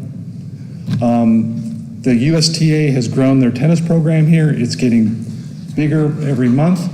To go just one more year, just come back through this. They're just going to be walking on eggshells for the next year. Do you have a recommendation on how we can solve the problem of letting our residents with their private coaches be able to use the courts while USTA? Do you have? So the residents can use the courts. Not with their coaches, though. They can't with their coaches, though. The coaches can't be there. It's a legal thing. Absolutely. Can we? And it's not just Cocoa Beach. This is a nationwide phenomenon. You can't do that at the golf course. It's illegal to do that at the golf course. Tim, if we were to, and this is kind of the expanding the pie mindset, if we were to build other courts and expand this, would we still be in the same situation where you can't just have... So you're talking about having two entities, two subcontractors working even in if tennis? we did have two subcontractors, would you still be in the situation of whoever is running the courts would not allow outside coaches? Even the city, she said. Is this something we can send back to the Leisure Board and come up with solutions? But the It's- other I'm just not entity sure is there's- going to allow contracted coaches. The other one that's trying to come in, they're gonna convert to pickleball. They're gonna allow outside coaches as long as they're licensed and certified, and they're gonna pay us the same amount as what they agreed to. But they weren't certified to begin with. That's correct. Not certified and no insurance. All right, I'm going to try to... There's 5 commissioners. Each of you have the same level of vote. There are 5 votes. Okay, I'd like to make an amendment to what was read by the city attorney under item J3 to extend the USTA contract from December 1st, 2023 to November 30th of 2024 in lieu of 2026. Second. Got a motion and a second.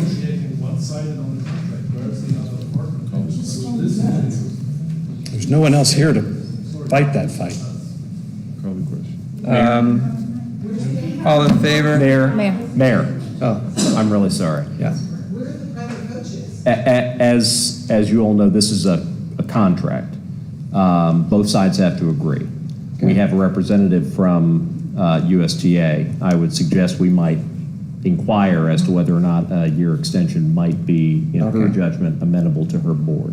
Okay. If that's all Well, right. she says her board's not meeting again till November, so we make this authorization, and then this, and it says authorize the city manager designee to execute the amendment.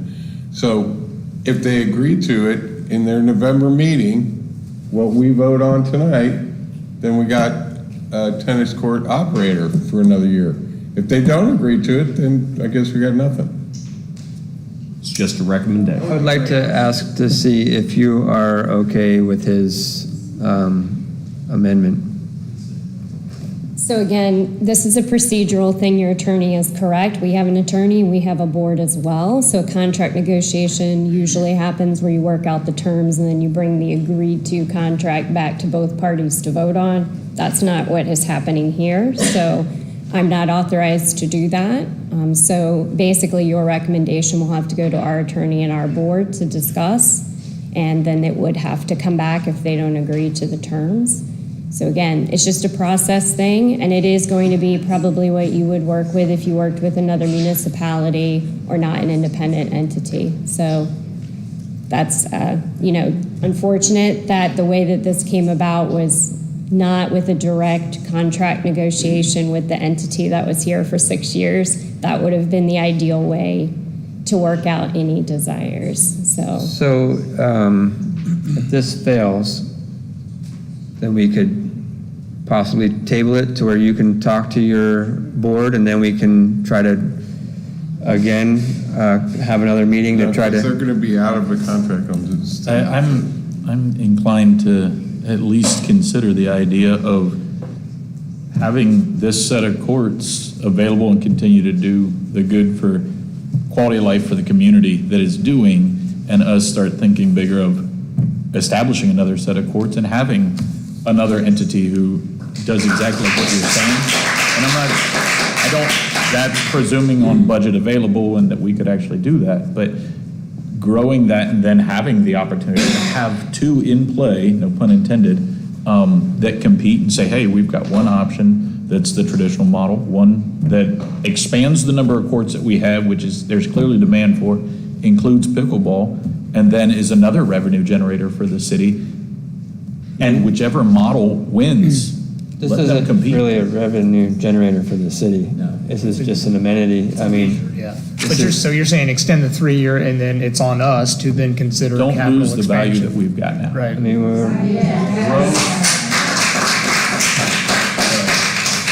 Grow with the demand that we see from a tennis and a pickleball. Look at investing city dollars in growing more courts and have a separate. That's we could raise the millage rate and add some tennis courts. USTA would provide funding for additional tennis courts. It's our mission and it's what we do. So whether we manage them or not, we provide funding for additional courts. So that Could you is speak a what little we bit do. more to that in terms of? Yes, I can. Yeah. So you mentioned it earlier. We actually gave $200,000 toward improvements of the courts at Cocoa Beach. That was not tied to our management agreement. Yeah. So we're unique in that. We're here to grow tennis, which means we fund it, we support it, whether we manage it or not. We're not just here to manage. If you decide you want to build additional courts, I could take that to my board. And there's also money through our national office, and they will help you do the engineering plans and actually do the cost estimation. So if we've got land and we have a partner who's interested in growing the courts, whether they manage them or not, that sounds like a win-win.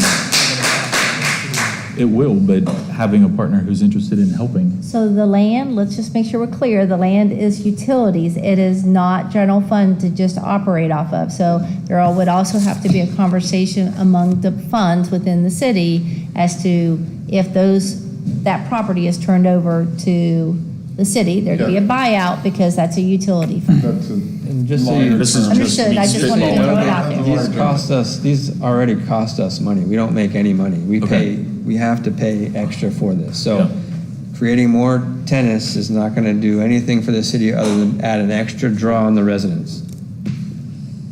So the goal of the city is the quality of life of the residents and the good, healthy the good, healthy economics of the business environment. And I'm with you 100%. Exactly. And so spitballing, throwing out ideas and how we might see a different light here, but So keep this going, and then it's on us to expand it. I was just wondering if we could give an action item to the Leisure Services Board to figure out a way to make some kind of provision for private coaches, residents with private coaches, to be able to use some kind of idea, or have them at least discuss it in the Leisure Services Board meeting.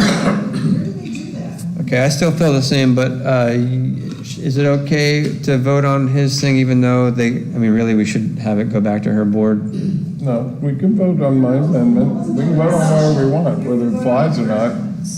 So I really think that maybe the opportunity to work with USTA probably is the best way. I don't know, again, the attorney can tell us if a motion's needed. Why don't you let me go work with USTA, come back with some answers, and just give us the 2 weeks. Give us the 2 weeks. Okay. What I'm trying to telegraph is that we as a commission are voting to give a 1-year extension that she can take back to her board in November, and hopefully they'll take it. If we table it and just go back to their board in November and they say, no, we want the 2026, then we got nothing. It's up to you. Then you might not have votes up here to ratify it at all. Right. You say table it for 2 weeks, is that what you? And take the 1 year as well as other. I don't think anything's going to happen in 2 weeks. I would like to see her talk to her board before That's all. rather than vote on this. It's September. That will be in November, apparently. That would be in November. It's 1 month. Yeah, really. I mean, come on. How many people on the leisure board, Tim, play tennis? How many On a regular basis. trying to get this contract? I'm not sure. Yeah, exactly. Where are they? They're not even here. We're all telling you this is the best option. Yeah, the option from what I just, heard Commissioner Williams say is that if you take this to a vote for 1 year, they might take it or they might not, and then you're without anyone running the tennis courts. If you go 3 years, she has the ability, because the board gave her that, to accept that contract for 3 years, and we're covered for 3 years. Without any stress, there's stress right now for no apparent reason, but no stress going forward for the employees, for the tennis players, and that amenity is still successful and thriving. If we table it for 2 weeks and give the city manager the ability to go discuss potentially the buyout from a utility allocation and look at that in terms of the possibility there. That's up to us. All right, let's That's up to us. we'll vote on this. We want to move that utility property to recreational property. We say go do it, and Patricia goes and changes the books on the enterprise funds, and we rezone it or whatever we have to. We can vote on this. Unfortunately, If it there'd fails- be more than that. There would be moving around of actual money from funds. Well, I know. But it's feasible. But it's vacant land. How much money can it be? You have a partner that has successfully grown. All right, We vote on this, and if it fails, then we can vote to table it after this for 2 weeks. All right, let's call the question. I'm so sorry to interrupt. Have you opened it up for public comment? So thought we did. Yeah, we did. You heard. There is a your representative, you heard cancellation from the clause in the contract. Okay. There was a what? Let's hear comments from the residents. Young lady? I know that's what I was looking for. I'm Eileen, I'm 3165 Fountain Head, Fountain Cove, I mean, I always get that mixed up. The one big thing that I don't know if you heard, we went from 2 teams to how many teams? 12. 16 teams. That brings a lot of people into Cocoa Beach who go to restaurants, you know, because you don't play tennis without going out afterwards and eating or drinking. And I think that it's really important for you to think about what this has done for Cocoa Beach. And without USTA and all the support that we've gotten from them, we're going to find other places to play and take our business there too. This is important, and you need to give them the support because they have done a very excellent job of bringing tennis to our community.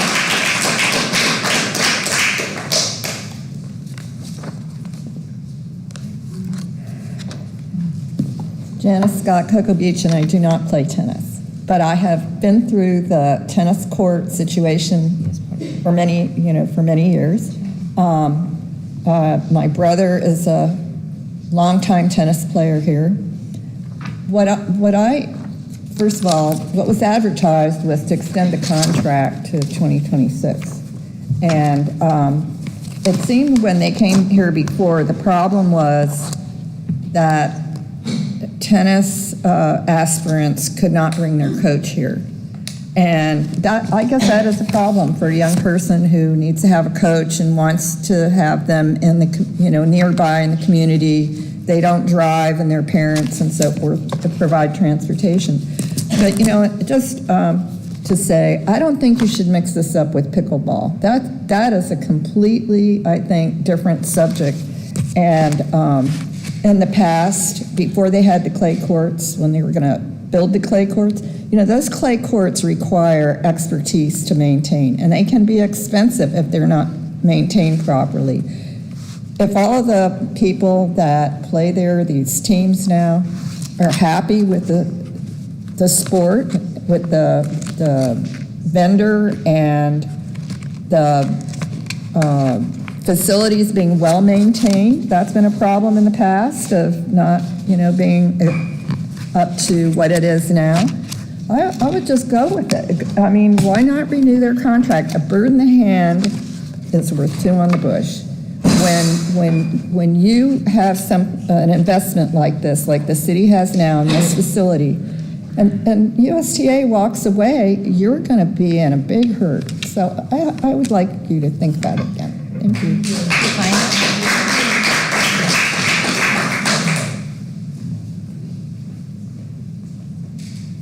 Rick Anderson, Minuteman Causeway. It seems to me that USTA, and I am not a tennis player either, but from what I'm hearing just tonight, it seems that the model that they're using is some sort of an industry standard, and some sort of a national standard, and I don't think it's reasonable to expect them to bend all of their operating procedures for one town.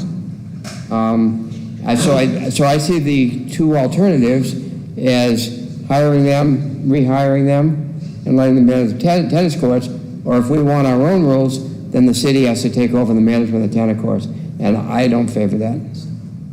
Thank you, Rick. Anybody else?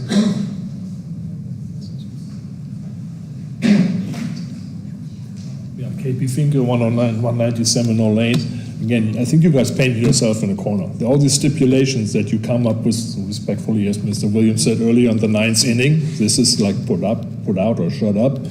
You're at that point. If you wanted these stipulations, you should have put it in the negotiations, what the people were bidding for, and apparently all the others who were here, was happening at the first meeting, all the other trainers that promised the world probably didn't even show up.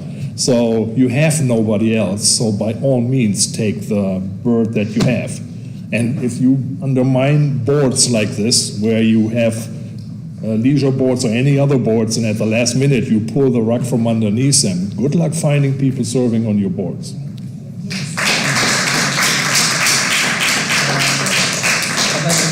the young woman from the USTA up one more time. If I could just talk to you one more time. Wake her up. Sorry to. It's okay. Anyways, can you at least guarantee that you can try to have at least 3 coaches at any time on your I mean, roster? we have 3 now, and the scope of work of our contract actually articulates what we must deliver. Mm-hmm. So I think, we can certainly have a discussion about the level of coaching and services in the scope of work. It is included in the contract, and we're always open to discussing that.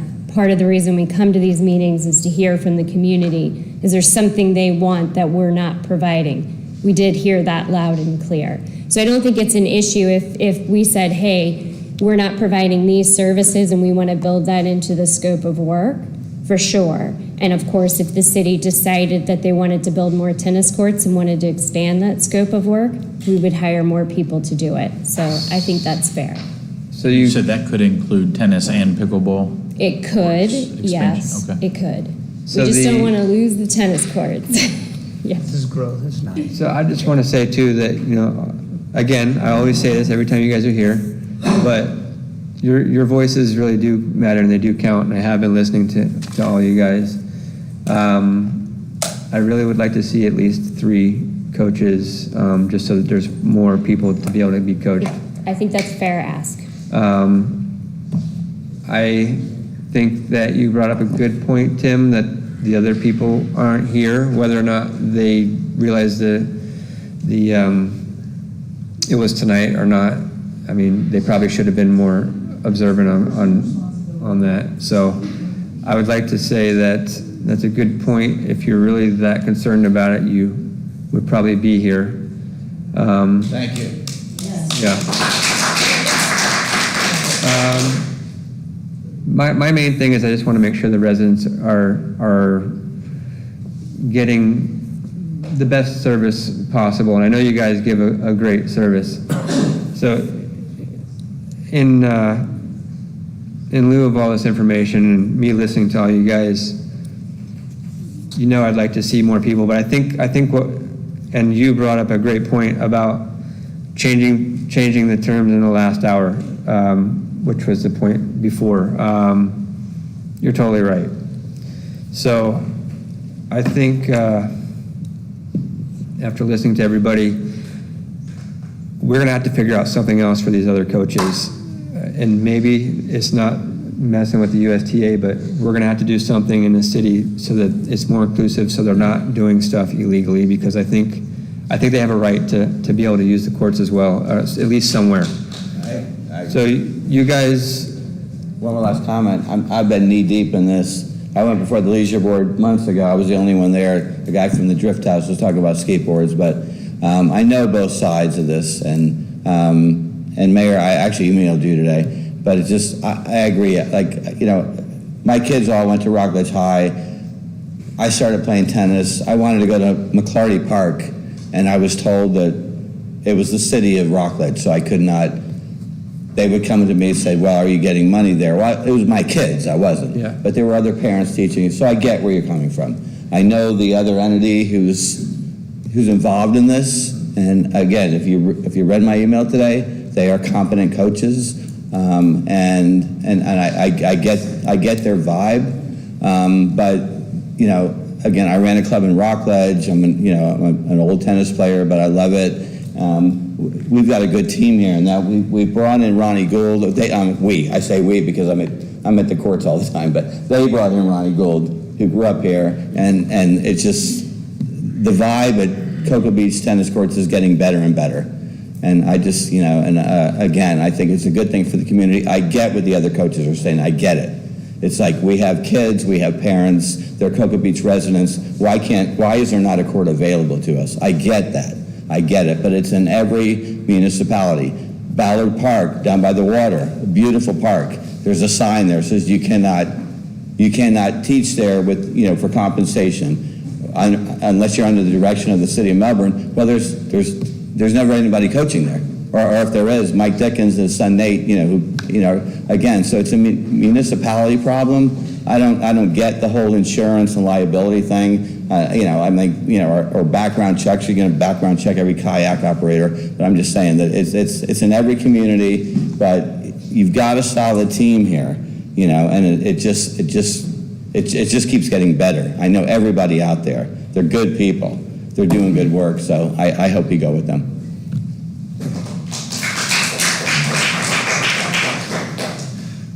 So I offered my amendment to do a one-year extension because I was concerned that the contract of 2026 was going to fail by reading the commission.